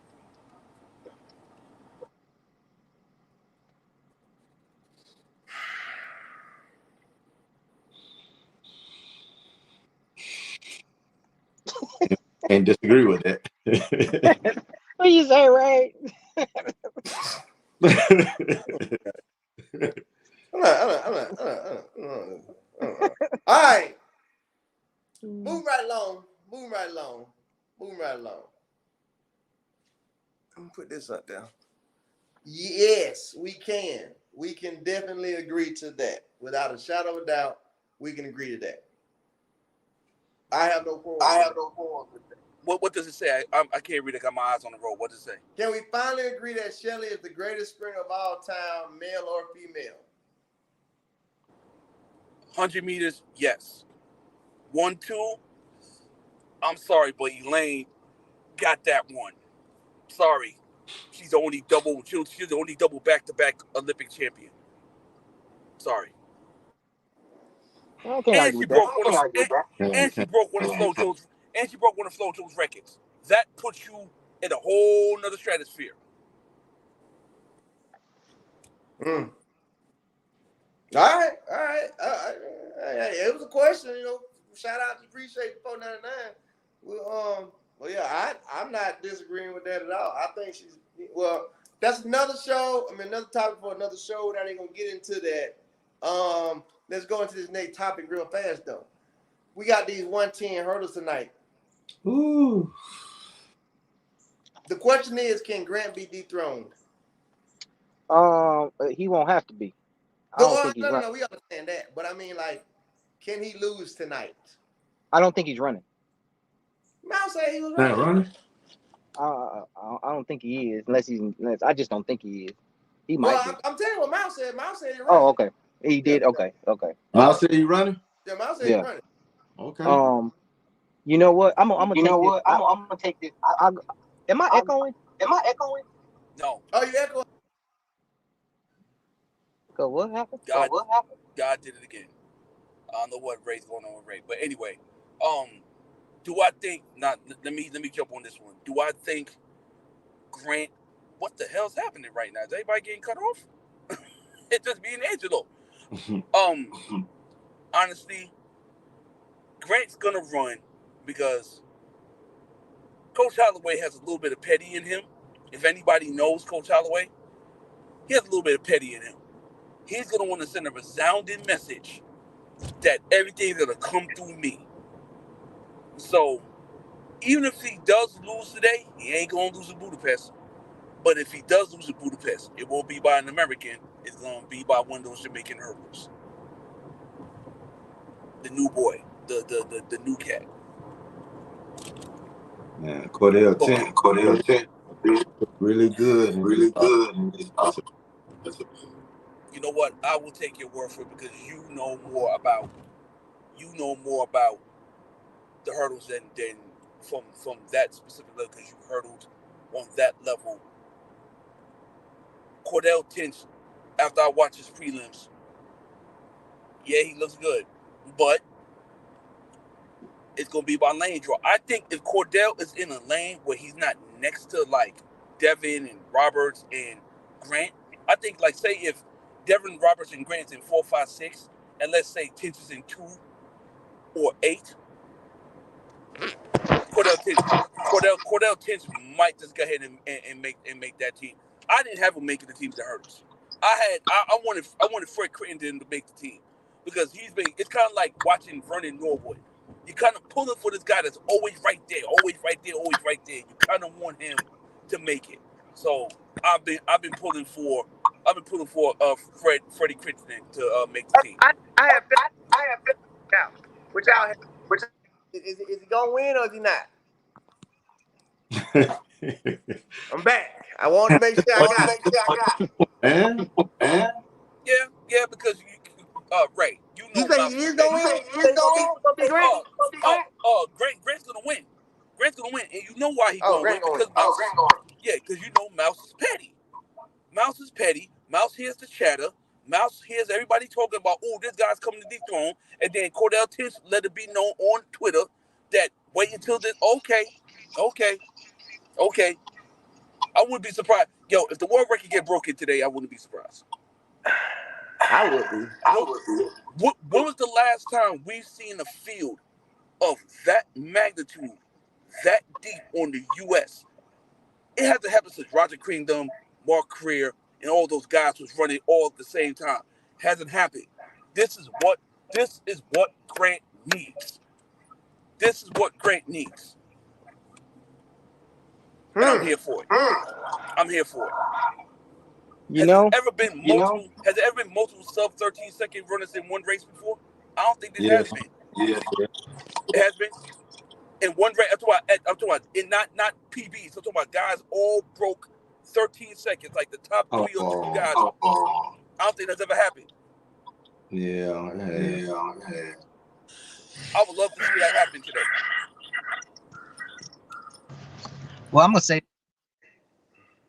I saw Tinch run his first round yesterday, and I instantly texted Ray, and I said, "Oh, this cat's the real deal."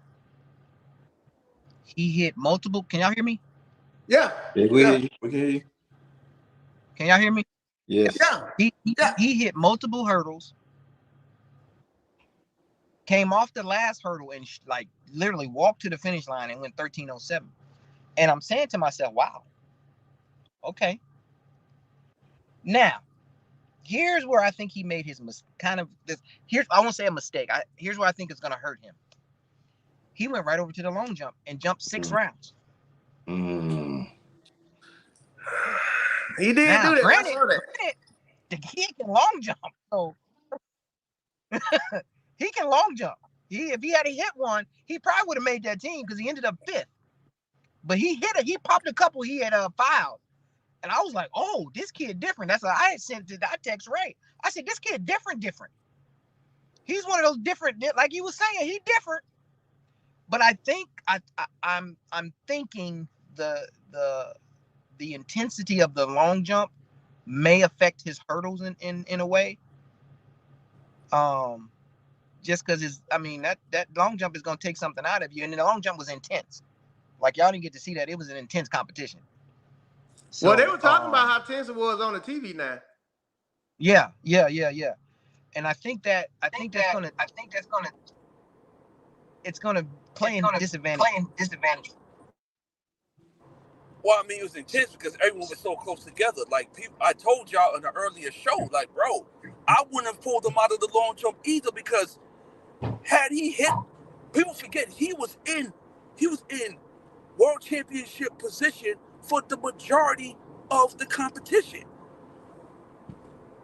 Yeah, and you know he's not going to launch up again.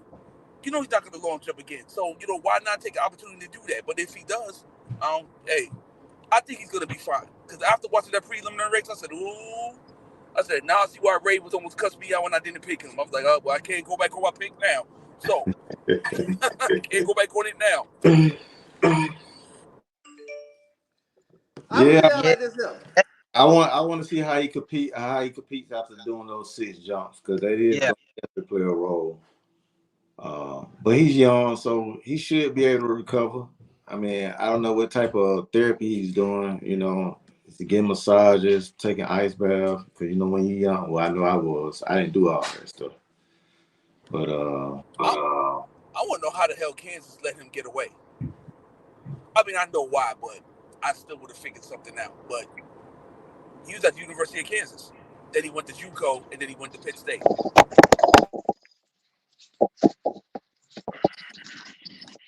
Grant gonna lose tonight. ooh, Who you gonna lose to? The kid we sitting here talking about. I don't sleep on Dan. Hey, don't sleep on Daniel Roberts. Hey, so y'all just really trying to piss my off, huh? Okay, go ahead, Ray. You on that shit by yourself, baby. I learned from last year. I learned from last year. I'm not doing it. Grant gonna lose tonight.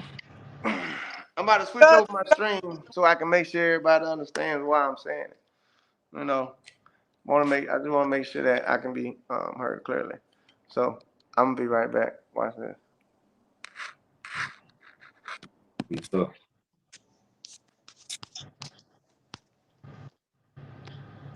Man, what the hell wrong with this damn thing?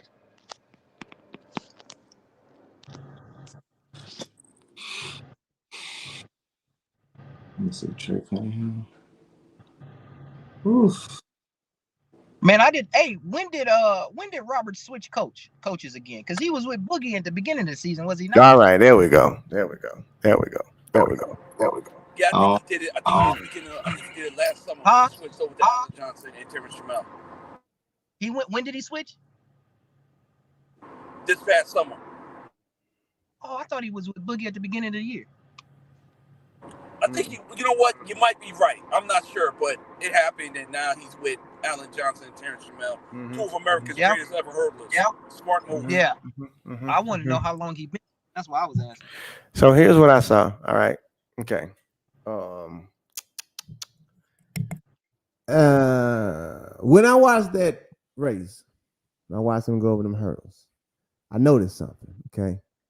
I noticed that he has that I don't move my right arm. I hold it going over the hurdles. Okay. I noticed that. Okay. You watch it. His the trail leg arm don't move. Okay. It's very hard to do. Very hard to do. Okay. So when I watched that, mechanically, I looked and said, you're not jumping over a single hurdle whatsoever. You're actually doing what I've known to be known as the art of hurdling. You're stepping over hurdles. You're not jumping, which means if you're not jumping, you're not wasting no time in the air. Most hurdlers that use that hold this is because you're jumping over the hurdles. It's sitting right here, and he just stepping over them, which means that's just straight speed now. Literally. That's why it was so damn easy to him. He can go over there and do the long jump now. After I watched it, because I'm like, oh, bro, you ain't even hurdling. Your hurdling don't hurt. Like you ain't doing none to your shins. You ain't doing none to your body. You're not twisting in. You ain't doing nothing. You just stepping over, which to me I thought was perfect hurdling. So after watching that, I'm like, no, he can 100% beat Grant. Reason being is because Grant, we all know, sometimes he struggles at the end. He gets out good, but he struggles at the end. With that dude over there holding that arm, that means I'm finna step over just as fast as you. If you get to these last 2 hurdles and do your normal Grant, I'm about to get you because I'm gonna be right there with you. You can't get away from me because he ain't jumping over hurdles. He's going to move over those hurdles so fast to where he can keep up with Grant. I'm not saying he's a better hurdler than Grant. I'm not saying that he should beat Grant, but what I am saying is that, well, Grant, we all have known to mess up at. He can capitalize off that where nobody else could because they can't come off that last hurdle and keep turning over because of the way they hurdle. That's why I'm saying No, if Grant don't run through the line and mess around, do anything wrong, he just lost. He just lost. Tench the real deal because of that. Like I watched him like, oh man, you got that no arm technique. Like, it's over with. It's over with. That's a whole nother. And Angelo Hurdler, he know what I'm talking about. When they not moving this arm, man, that's running. They just stepping over the coach. Both y'all know they just stepping over the hurdles because he's so tall, and because he does the long jump, his body is used to just springing up. So all he doing is just stepping over. He just springing over the hurdle. So it's gonna come down to his in between hurdle speed, and I think that's what's gonna be the difference. Because if he's next to Grant, think about Parchment. How did Parchment beat Grant? He beat him because he was close enough to him toward them last two hurdles to be able to turn over and get in front of him. That dude can do the same thing. If Grant don't put a hurdle on him, he ain't gonna beat him. And then that dude hungry. He got that. Look how he treating USA championships. Look how he treating them. I'm gonna go switch shoes on y'all and go do long jump real fast. He ain't even treating nobody with no respect. How you go? That's man. Come on, that's a mental thing now. That's why I say, man, that's another Fred Kerley out there. This dude literally, man. You know what? You know what's triple funny? Jump and changed his shoes and went in long jump. Like damn, on U.S. Nationals. I know all y'all stressed out here to make one event. I'm going in two of these things. What the hell? Hey, you know what's funny? The other show, the show before the USA's, I hadn't really seen Trench, and Ray was saying that the same thing. He's a different kind of cat. After seeing him live and up close, his whole demeanor is exactly what Ray is saying. He's a different type of cat. Like he came off the last hurdle, jogged to the finish line, then he went over to the long jump, and he didn't even look back at the race. He went and looked to find his mark to long jump. And I'm looking at this cat like, oh, this cat different. Then he goes long jump. He popped 785 on the first jump. And he was like, dang. I was like, yeah, this a different type dude. Just his whole body language, his whole is like you said, this mother he had USA, excuse my language, and he treating it like a regular track meet. He treating like it's a high school track meet. Like yeah. I just gotta go change shoes and go get another event. But this is the USA Nationals. Yeah, I got it. I got it. A win because you have to. I think with this hurdle race, you're gonna have to add in all the other factors. Mm-hmm. The other factors that come into play when you get in a moment like this. Nerves. Have you been there? Experience. Just like just like veteran, been there. So it's, I think all the others is going to determine this race. Only reason why I'm throwing all that out is because everything you just said, like his brain don't work the same. Well, if his brain don't work the same, then get what? It ain't gonna matter to him if he ain't been there before. It ain't gonna matter. It just seems like athletes like him and Cravon, they just a different breed now. They just like, we don't give a damn. At the end of the day, it's like we don't care who you are, what you done did. We lining up to go. And I gotta commend both of them for that, because that's what they looking like. They looking like, man, we ain't got no fear of nobody. Line up. Like, because the most disrespectful thing you can do as a hurdler is not only I'm gonna hurdle against y'all, but while y'all resting, I'm gonna go long jump. And then I'm gonna come back. Like, well, you gonna do what? While I'm what? At the championship? You gonna disrespect me like that? When I get ready to go hop in the ice and calm my body down, you gonna go long jump? Yeah. Oh shit. Hey, you can't. Hey, All right. So speaking of, gonna be smoking. The semi is gonna be smoking. Man, listen. Daniel, Tench, and Devin Allen in the same heat. Oof. Now, I will say, when I saw Devin Allen, he didn't look right yesterday. Oh no, he didn't. He didn't look right. Like his shin. He was a little cute on his shin. With his shin, yeah, he did not look right at all going over the hurdle. So I don't know. They're gonna give a chance for my sneak up. Yeah. Hey, hold on. I don't know if you noticed it, but it looked like Grant was trying something different yesterday in his round. He didn't look the same. He did look like that. He was trying something different over 4 or 6 through 10. With, I was with 6. He did look a little different. He didn't look normal, Grant. He looked like he was working on something. Maybe, I don't know. That's all I'm Because saying. he hit a few hurdles, and Grant don't usually hit hurdles. Hey, look. Moving right along. 200 meter dash. It's gonna be interesting. 200 meter dash. It's gonna be real interesting. Most definitely. 200 meter dash. 200 meter dash. Go ahead, coach. With the echo. Let you go first. My bad. So see that Michael Norman has literally pulled out of the meet, and from what I'm hearing, he's legitimately pulling out of Worlds, giving up his bye. That's the rumor that's spreading like wildfire right now. What? What? Yeah. That's what I'm hearing right now. Because he's banged up with a lot of stuff that's been going on with him, man. Especially with that coaching change in the middle of the year, man, it's really messed him up. So I'm gonna go Arion. I'm gonna go Fred. Are you going in order? No. Okay. I'm gonna go Arion, Fred.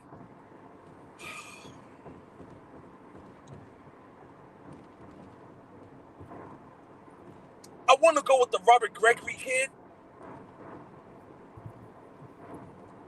but I'm not gonna disrespect Kenny. I'm gonna go Kenny McNarick with Robert Gregory make it in the race.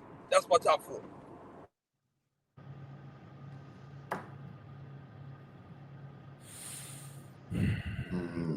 I can get it to you in order, and I ain't even gonna spend no time. Based off of Fred.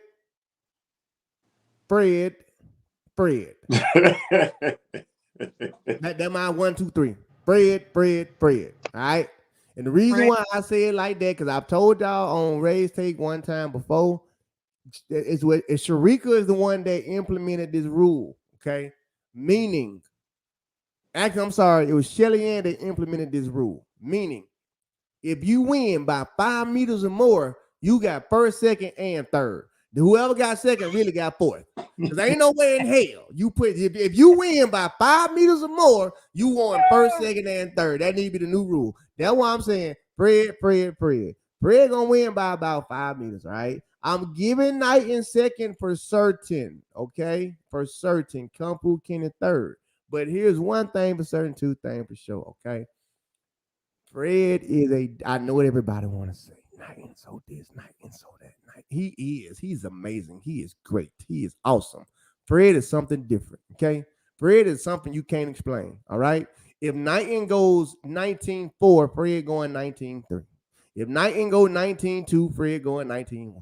If Knighton go 19-8, Fred going 19-7. If Knighton go 20-01, Fred going 1999. What I'm trying to say is Frederick Douglass Aloysius Curtis is going to do whatever it takes to get the damn victory. If y'all ain't seen that by now, whatever it takes, I'm gonna be in front. If I gonna take me a 9-8, I'm gonna do it. In a 200. Here's the thing that we gotta keep. Here's what we gotta do. Okay? Ray, you Coach, just got the on the road cap. Coach, take them off because I ain't done. Here we go. Here's what y'all got to remember about Frederick Aloysius Curtis, okay? He started out as a 400-meter runner, all right? And now what everybody was saying last year and the year before that, Fred couldn't run the curve. Fred ain't running 200s that good. You're right. You're 100% correct. Why are you right? Because he ain't done them before, okay? He went from the 400, dropped down to the 100, and then said, guess what? I'm going to fix this 100-meter dash and get this 100-meter dash first. I want this first. Okay, got it. Now, I'm going to go to the 200, and I'm going to do the same thing, which is I'm going to work on it. I know I can't run a curve the same way y'all know I can't. Damn it, I just started running them. But what I can show y'all is even on my worst day, I can hang in there. So now I'm going to go out there, and I'm going to actually focus up. I'm going to actually focus up now on just the 200. Man, that dude finna blow the doors off for him. Now watch this. A lot of people gonna like to talk about the 200 last year with Fred. Well, y'all either remember or don't know that Fred pulled his quad and still ran a 200. Okay, still ran it. Right, that's first thing. People want to put up the stats. Well, Fred is, he ain't did this and he ain't did that. Okay, well, give Fred the same shit that we give Sid. They just now starting to master that race. Yeah, Knighton should be. They 0-3. Of course, Knighton ran 19-4 like 2 years ago. You should be. I'm just figuring it out. But guess what? When I figure it out, you ain't never been 9-7 before. That's the difference. You ain't never been 9-7. So your body ain't seeing that type of speed. All I got to do is work on this damn curve. Then good damn luck, because you can't put out a 9-7 foot speed, sir. Because guess what? I can run the 400. I know what that feel like. So I'm going to remember that shit. I'm going to bring it back, and then he'll come what 9-7 look like. I know it's a 200 meter, people. Y'all act like I ain't did the shit. I know what it is. It's a 200. Yeah, it's a 200. But again, you're talking about a first 400 meter runner. This is first event. First, okay? You're talking about a 44-second 400 meter runner who decides to go run 100 and in 2 years can run 9-7? That ain't going to make his 200 better?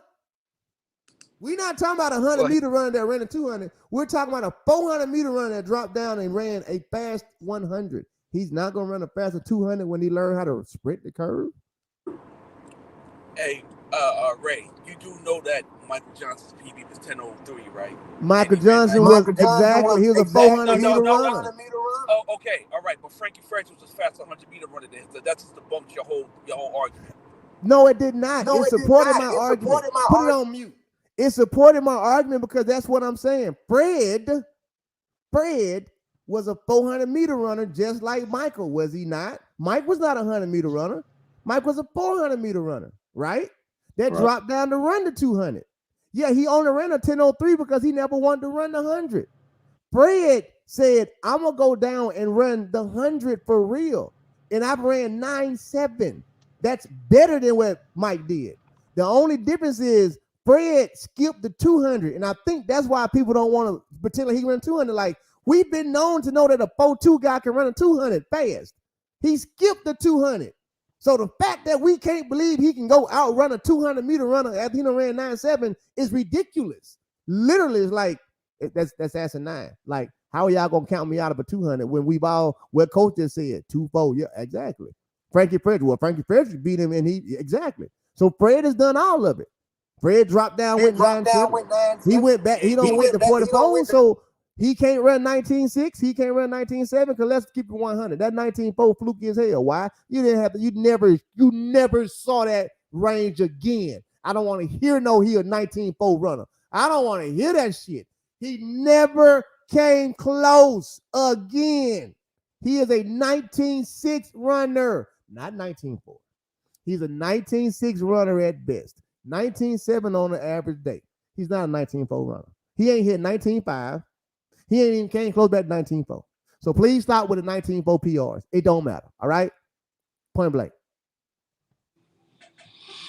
Mic drop. You literally said all of that just to say that Fred is going to lose. Fred is going to lose. And it's okay because Fred's still going to make the team. Fred is going to lose.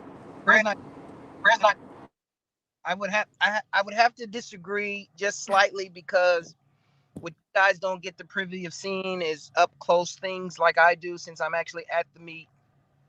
Don't know if it was his under tights or a wrap on his hamstring, but it looked like Knighton had a wrap. I wasn't gonna put that part out there, but go ahead, coach. When I'm gonna disclose that information. Right. So y'all just gonna leave that information out. Y'all love saying people up. Y'all love saying people say people were wrong and knowing that these dudes is running on 1.5 legs. Boy, y'all something else. I was waiting to talk. I was waiting patiently for my turn. So I don't know if it's a precaution. I saw a sliver. Now I'm not saying. I'm just saying what I saw with my eyes right here. See my eyes? Boop boop boop boop boop. when he on his right hamstring under his tight, it looked like it was a little wrap on his hamstring. It could have been his under tights. It could have been something else. But I just know it wasn't a uniform. So I don't know if he's a little banged up or not. Don't know. I'm just that's just what I saw. So with that, I'm going, say Fred will probably win if Knighton can't go 100%, which, like I said, I saw the rap, so I don't know. But that throws a kind of a little wrench in my original pick because I picked Knighton winning hands down and Fred second. But I think even them dudes gonna battle to the line. Even healthy, Knighton ain't gonna beat Fred, even if he was healthy. What part of what? Yeah, he will. Yeah, no, he wasn't. He wasn't. He wasn't. Yeah, even healthy. Yeah, he's not. Yeah, he was not. No, he will. He was not. He would. No, he wasn't. He would. No, he wasn't. He would. Right. We've seen guys with fast 100-meter PBs who can run sub 20. We've seen guys with fast 100-meter PBs who can run sub 20. Who's the guys who was slower than them in the 100, bro? Listen. That's not a fixed I hear what y'all saying, but y'all are listen, Linda, listen, okay? And G-Lo could back me up on this because he did some shit out of lane 1, okay? I hear all the track stats that y'all are saying. I hear that. Statistically, you're right. I'm going off of a mindset. You are missing the point of what I'm saying. We're talking about Fred Kerley and Fred Kerley's mindset. Damn the statistics. Sometimes you got to throw that shit out the window when you talk about certain athletes. If we were talking about a different athlete, I'm with y'all. Has he ever beat Knighton? Has Fred ever beat Knighton? Oh, that's a good question. He ain't. Nope. Fred has never beaten Arian Knighton. Right now. Huh? Say what? Fred has never beaten. The only kryptonite for Arian Knighton right now is not in the race. Knighton running so carefree. If he's 100%, he's running so carefree because he doesn't fear anybody in that race. I'm gonna say it for the last time. If he's 100%, if he's not 100%, Fred will get him. So this was going to have to happen then. What's going to have to happen is Fred going to have to, for y'all to be satisfied, Fred going to have to put something on the clock. Other than that, y'all going to say, well, if Arian was healthy, he probably would have. But then again, Fred might, I can't even fathom the thought of Fred losing. I'm telling y'all. Sometimes when people put their mindset on one thing, it's easier to attain that one thing. Literally, Fred's mindset is on one thing, being the 200-meter dash champion. It ain't about the running to him. It ain't about the speed. It's my mindset is on one thing. It ain't on making no team. It ain't no time. I'm finna show y'all double gold. That's what I want, double gold. So when people are talking like that, you gotta go with them for that because they don't prove it to you. Every time this man done said, I'm finna do this, what did he do? Matter of fact, every time he done said, I'm finna come out there and do this, he do it. But man, then you gotta think about it again. The only reason why I'm giving it to him is because to me, I truly believe that if you can go 9.7 and you're not just a straight 100-meter runner, if you can run 9.7 or if you can run 9.8, you can come off that being in 19.6 easily. Now, I don't know if y'all saw that round he ran yesterday. That round he ran yesterday, but the man looked over, literally, not like no boat looker. The man, the dude was jogging so damn slow, and then just looking over. He looking at the dude next to him as he coming out the curve, like it was so disrespectful. He was just looking over, and then it was just bouncing,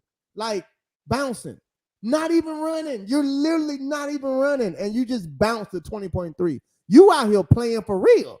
You really don't give a damn, like at all. Like, you so on a level of yourself to where it's like, I'm finna just do this. like, So Ray, by your logic, that means Fred's winning the world title in the 200. See, now he's the fastest 100 meter runner in the whole lives. Fred gonna win double gold. Okay, you're on crack. But I love now watch this. Watch this right here. Watch this right here. I'm gonna tell you why. Down the line. Hold on. I'm gonna tell you why he gonna win double gold. Watch this. I told y'all Aliyah wasn't gonna make that team. And the reason why Aliyah wasn't gonna make that team was because when she ran indoors. I said that season way too long. She ain't gonna make that team. I told y'all that about a lot of people. And then the people who did not do that indoor stuff, what they end up doing. Hold on. Be quiet. I ain't done. You're not telling the whole story, Ray. She got hurt. When she got hurt during the outdoors when she was training, tell the whole story, sir. No. Watch this. Put it on mute. Watch this. The hand injury ain't got nothing to do with the leg injury she got right now. They ain't got nothing to do with that. They ain't got nothing to do with that. Ray, you're not telling the whole story, sir. You're not telling the whole story. Watch this. Watch this. Okay. Watch this. Did she run indoor? Yes or no? Yes or no? Did I not say if she runs indoor, she's not gonna make it to outdoor? I don't give a damn for what reason you want to say injured this, injured that. Did she not make it?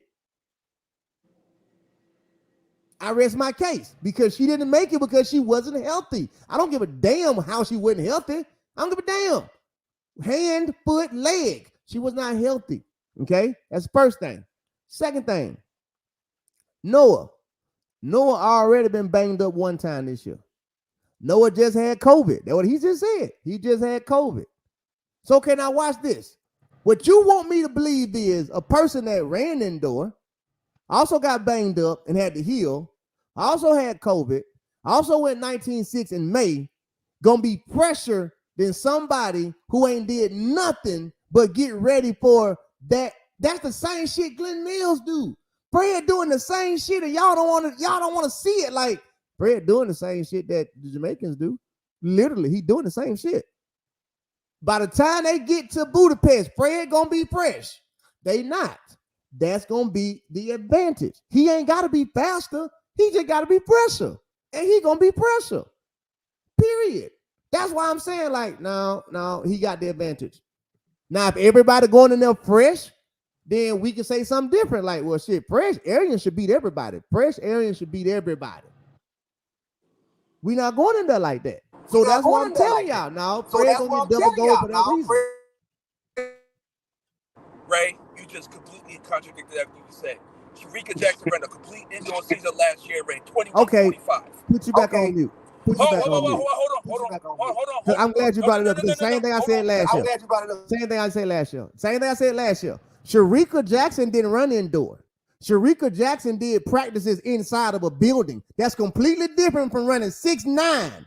That's completely different from running 6'9". Because you talking about a 10-6 runner. If she can run 10-6 now, you best believe she coming through the 60 at 6'9". That is a no. I'm gonna run indoor, but what y'all are doing, y'all are actually racing indoor. While I'm just showing up because it's another day of practice. What we got today, coach, we're going to fly to this Zurich meet or whatever, or we're going to fly to New York, catch this bag, and we're going to work on our blocks. That's completely different than running indoor versus you finna go get a second fastest time in history. No, that's you can't do that. That's completely different. That's completely different. Your reach is so extraordinary. How, man, Sway? I'm surprised you ain't won dunk contest the way you could reach to the rim, bro. I'm surprised, baby. I'm surprised. You are reaching, baby.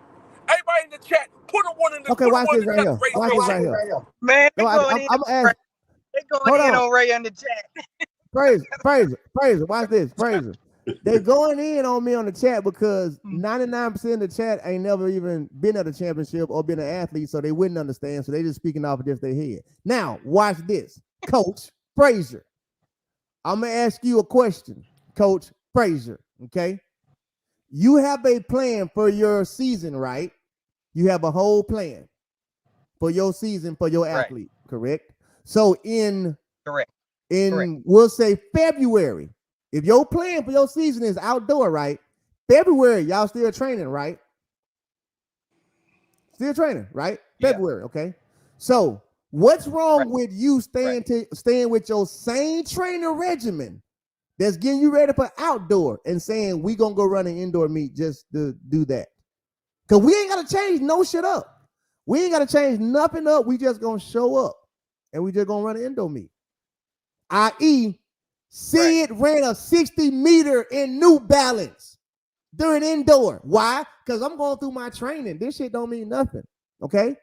If you talking about a Sharika Jackson or somebody like that, her coaches got the exact same capability of saying the same shit. We gonna go, but we are at this particular part in our training program right now. We are at this particular part. So guess what? Hey, put it on mute because I'm echoing. Hey, put it on. We are at this particular part in our training. We not even remotely ready to run a fast 60. But guess what? Because we can hop in a 60 and run 7.2. The question is, not even the question, the dumb stuff that people in the chat are saying, and just like Lamont is, just because right now I'm doing the heels, just because I'm doing plyometrics, just because I'm doing weight room stuff only, I can't go run a 60 now. I have to be 60 meter ready. I gotta be ready. Like I can't start in January and I'm still on the hill and then I'm gonna hop in a 60. That's unheard of. No, it's like y'all don't give the rational side of it. Like everybody ain't running endo for the same reasonings. Okay, everybody ain't running endo. So guess what though? If you become the second fastest person in history in indoor, you not training through indoor. There's no way you training through it. If you can give me a 7.2, 7.1, you might be training through it. But if you give me a 6.9, you ain't training through it. You're not training through those 6.9. Let me get this, Eugene. Eugene, no, let me get this. This not entirely. Hold on, whoa. When we set the world record in the indoor 60, it was the double outdoor champion in 99. Your story just got the bumps. Yeah, that's not entirely true, Mr. Rain. Hold on. Wait. Before you say anything, Fraser. Hold on. Before you say anything, Fraser. Hold on. He set the world record in the 60, won the world championships, and then became the first ever 100, 200 meter world champion that same year. You know what his argument is like doing? It's like pulling Sid into an argument about 400 meter hurdles. You gonna go grab the greatest to ever do it. Hold on. You gonna grab the greatest, arguably the greatest to ever do it, and pull that in for your argument. Like, well, Maurice Green did it. Well, no shit, Sherlock. It was Maurice Green. You know what else he did? Go find me a regular person that did it. No, first of all, Maurice Green did it. Anybody that's running that fast is not a regular person, period. And if you're on the pro level, you're not a regular person. Now, but you can train. A regular pro then. A regular pro. I'll say that. You can train through an indoor season and still run fast. These are facts. I agree with you. So, but are we talking about, hold on though, are we talking about fast or are we talking about second fastest time in history fast? Period. Either. It doesn't even matter. That's irrelevant. That is irrelevant because the way your training is set up will dictate how you run, regardless of what time of the year it is. And so you can train to run fast in indoor and reset you have enough weeks where you can reset your training to run fast outdoors. I hear everything both of y'all saying. I hear all of the hyperboles. She ran indoor, yes or no? Yeah, she ran indoor. Yes. Is she injured now? Yes or no? Yes. So, y'all can you can give me all the hyperbole you want. Hold on. She ran indoor. She hurt now. Personally, I said if she do this, I got she's inside not gonna make it information because says she's not injured. She's injured. She's injured. I have inside. She's injured. I've got personal information that says she's not, and unless that person was lying to me. That person was lying to you. I've been knowing Aaliyah. I've been knowing Aaliyah been injured for a while. She got hurt at practice, right? It had nothing to do with Okay, no, hold on. My question again, Lamont. Well, hold on, Lamont. You said something. She got hurt at practice. So is she hurt right now? Did she run indoor? And did she not make the team because she's hurt? That's the only question. Great. You know how many people don't go indoors. Sir, it's just one question. It's just one question. Hey, I'm only talking about her. Right. No, because that's I'm only talking about her. Watch this. I'll do it again. Okay? During indoor season, I said she won't make the team. She's gonna be hurt. I didn't give a damn. I didn't give no specifics on how she was gonna be hurt. I said she won't make the team because she's gonna be hurt. Now, my question to y'all is, hold on. I ain't just one question, baby. My question to y'all is, based on what we know, did she make the team? Yes or no? But that has nothing to do with anything. Right. Anybody can throw anything to the wall and pray that it sticks. Yeah, exactly. I'm gonna ask the question again. That has nothing to do with anything. I'm gonna ask the question again. Watch this. We're gonna do it like this. I said during indoor, I said if she's running that fast right now, based on the actual shit of how your CNS system's supposed to fire, based on how long your fast twitch muscles can last. Okay, I'm going science now. I said if she's putting down that much turnover right now, because it's not force, it's turnover, she will not last. Her body won't last. Now, y'all are both telling me, well, she got hurt at practice. All I said was she would not last. She will get hurt. So basically what you're saying is that I'm basing it off of her running 6'9" inside. No, that's not what you're saying. You're saying that her coach doesn't know how to train her. That ain't what I said. No, that's what I said at all. Don't you try and put me on Coach Schaefer bad side. That ain't what I said at all. Coach, that is not what I said. Fraser said that shit. I didn't say that. Though. No, that's not what I said. No. Watch this. No, Fraser. I'm gonna stop you right there. No. Listen, Coach Schaefer ain't got nothing to do with her nutrition. Coach Schaefer ain't got nothing to do with her taking the right supplements. That ain't Coach Schaefer. So guess what? You a coach. Watch this. My workouts are designed for you to come back. Now, if you go home, you eat McDonald's, you eat Burger King, I can't stop that. I'm not going to change up my program. How do I know you ain't putting the right stuff in there? You can't say it's the coaches. Yeah, really. You going to pull the Coach Schaefer card? I'm saying it can't be the Coach Schaefer card. You don't, I'm just saying that. I ain't going to say it Coach Schaefer. No, so you telling me all these coaches out here, college coaches, pro coaches, whatever the case may be, they train and run indoor and train and be successful outdoor. You're saying they don't know what they're doing? No. I'm not saying it at all. I'm saying certain athletes' bodies are different. That's what I'm saying. No, that's what I'm saying. Certain people can take it and certain athletes can't. But the majority of athletes that can't outweighs the ones that can. Ray, you're saying coach, because now you're saying that the coach doesn't know the athlete's body in order to be able to not train him. I'm not gonna sit here and say every coach is smart. Hell, I'm gonna say that shit. That's why Percy mechanics still whooping ass, because a lot of these American coaches ain't that smart. So proving my point. But you're saying it's coaching. It could definitely be the coaching, because again, if I'm sitting here saying, again, I don't like to pull my card, but goddamn, I do run a whole health facility for the past 2.5 years. If we sit here saying your body ain't gonna hold up, I'm saying that shit from I get paid 6 figures to work on the body standpoint. It's not gonna hold up. It's literally impossible because of how it's moving right now. I'm not speaking off of track and field. I'm speaking off of physics. She is not going to last because it's November. Fraser, how many times? Watch this right here. Fraser. Let me ask you the question. You're a coach, and I'm gonna ask you the question. Fraser. How long can we hold peak? How long does it take to get the peak position? How long can the body hold it? Once you peak, how long can the body hold it? It's on the athlete. Okay, well, I'm asking you then. According to you, it depends on the athlete. But according to you and according to science and all that bull crap, they say, how long can the body hold it? It depends on the athlete and how you train it. You can't. Okay, so watch this. Science is based off of DNA in each individual. Here's what it says scientifically. It says that once you get to your peak, you only supposed to be able to hold that for 3 months. That's top end. That's it. Period. The same way the human body can only hold top end speed for 45 meters and 100 meters. Don't play with me when it comes to the serious shit. I'll be bullshitting around.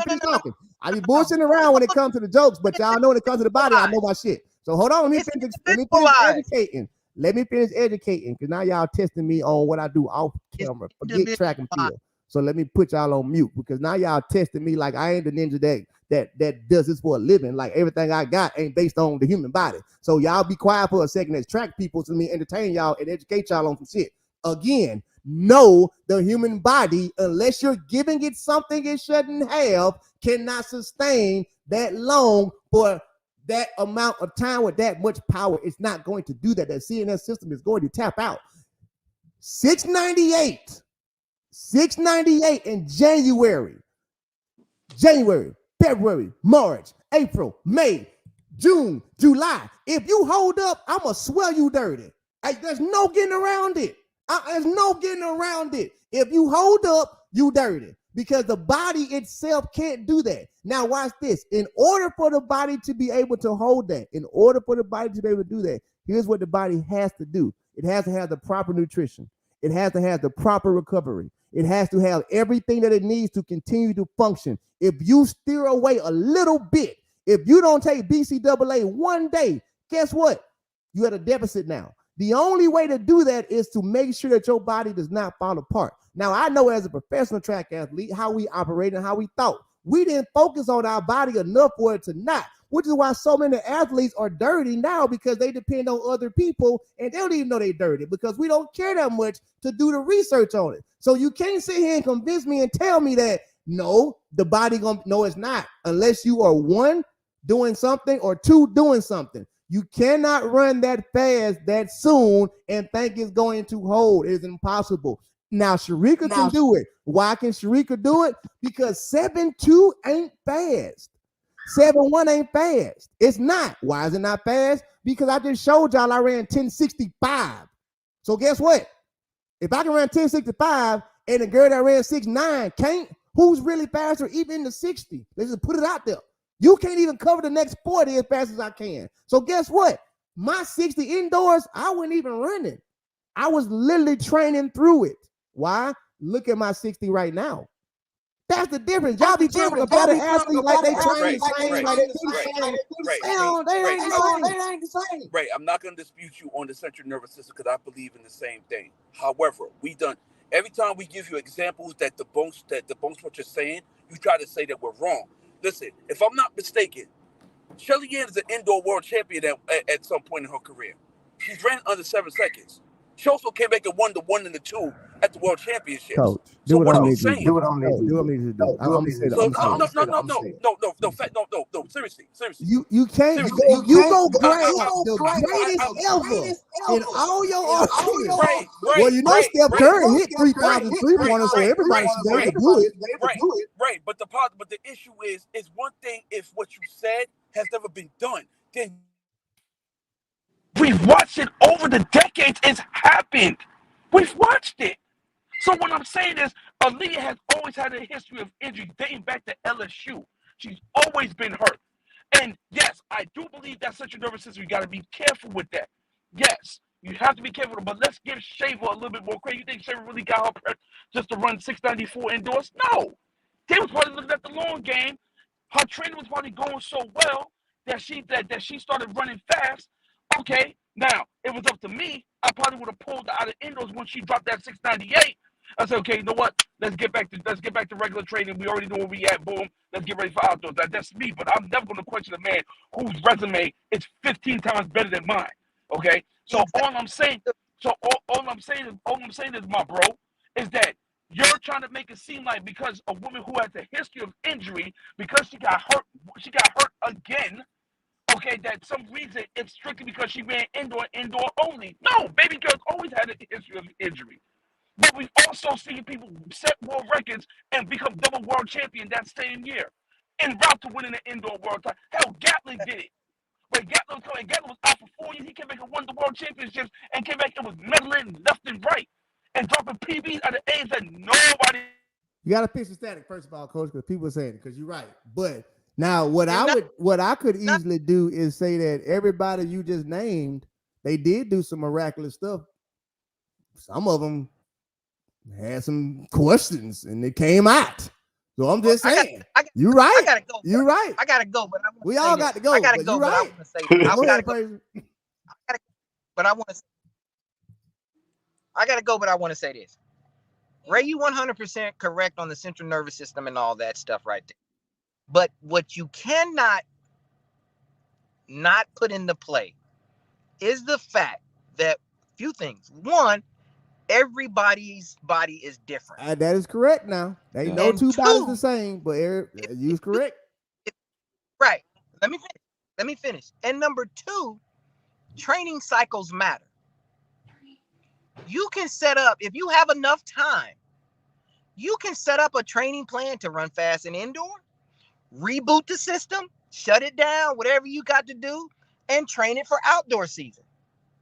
If you have enough time. So your theory that if you run indoor, you're not going to be prepared for outdoor is only valid if the coach doesn't know how to manage the year. Or Period. hold on, watch this. Watch this. Period. Watch this. No, there's Watch no this. order that. Watch this. No. Because watch this. You're right, but here's the problem. She's an American athlete, meaning ain't no time to break down and stop.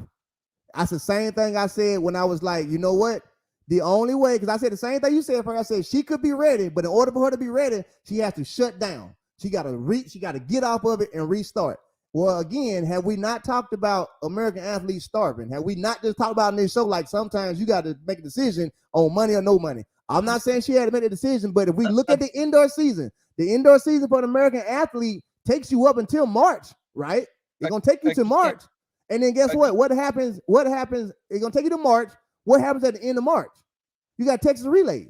Then what happens after that? You got Mount Sac, and then you got Penn. You don't have no shutdown time as an American athlete. You don't have to run those. Again, it goes back to if the coach manages all that's about management. I'm agreeing with you on that. It's about management. But what if you're just not in the position to do management? I'm not disagreeing with that.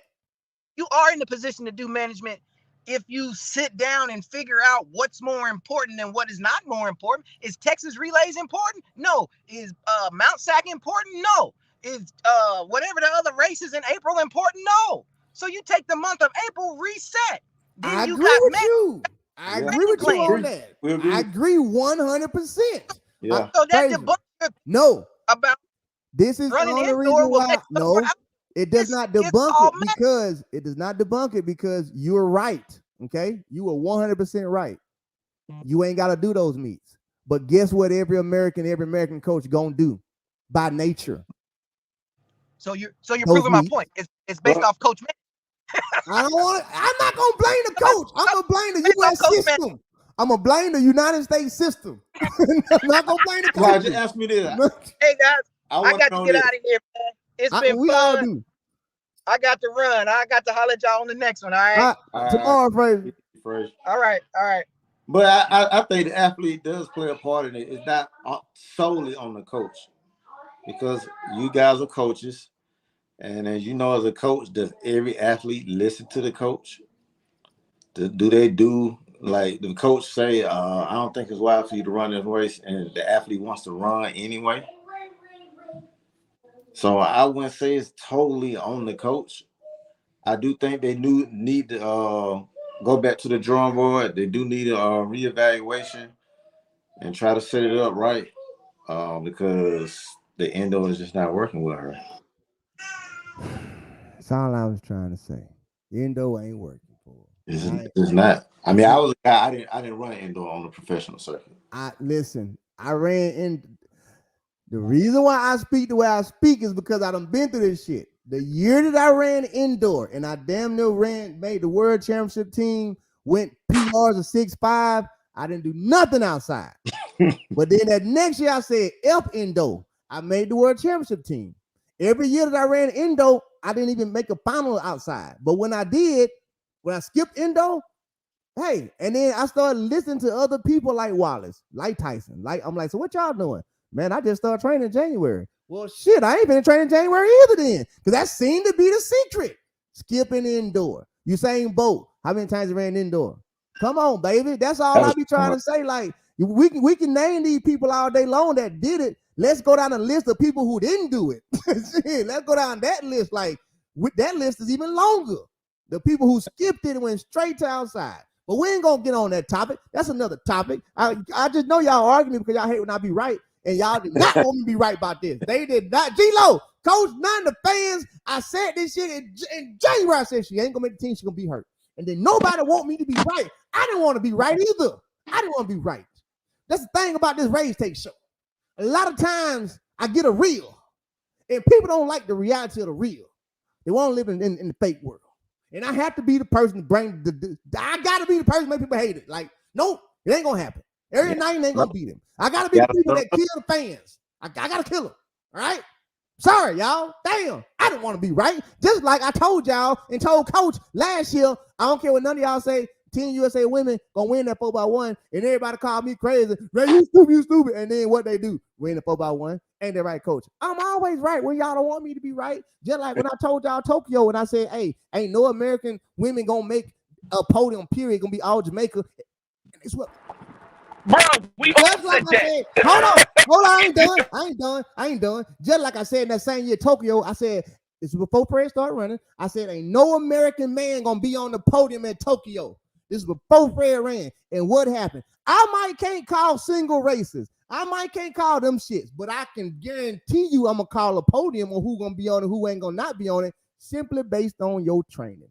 Good night. Goodbye. I'll see y'all in the trap house. Coach, be safe wherever you're driving at. Don't be driving and trying to goddamn talk and be on the thing for real. You're trying to multitask. Now, it's very creative that you did. Now, I'm going to give you points because you did that shit. You really did it. Next time I fix the echo, okay? G-Lo, I appreciate you, baby. You always right because you tend to agree with me. That make you right all the time. I appreciate you.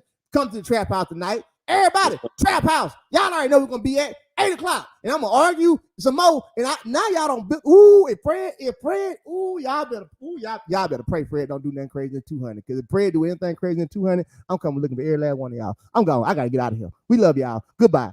Bruce.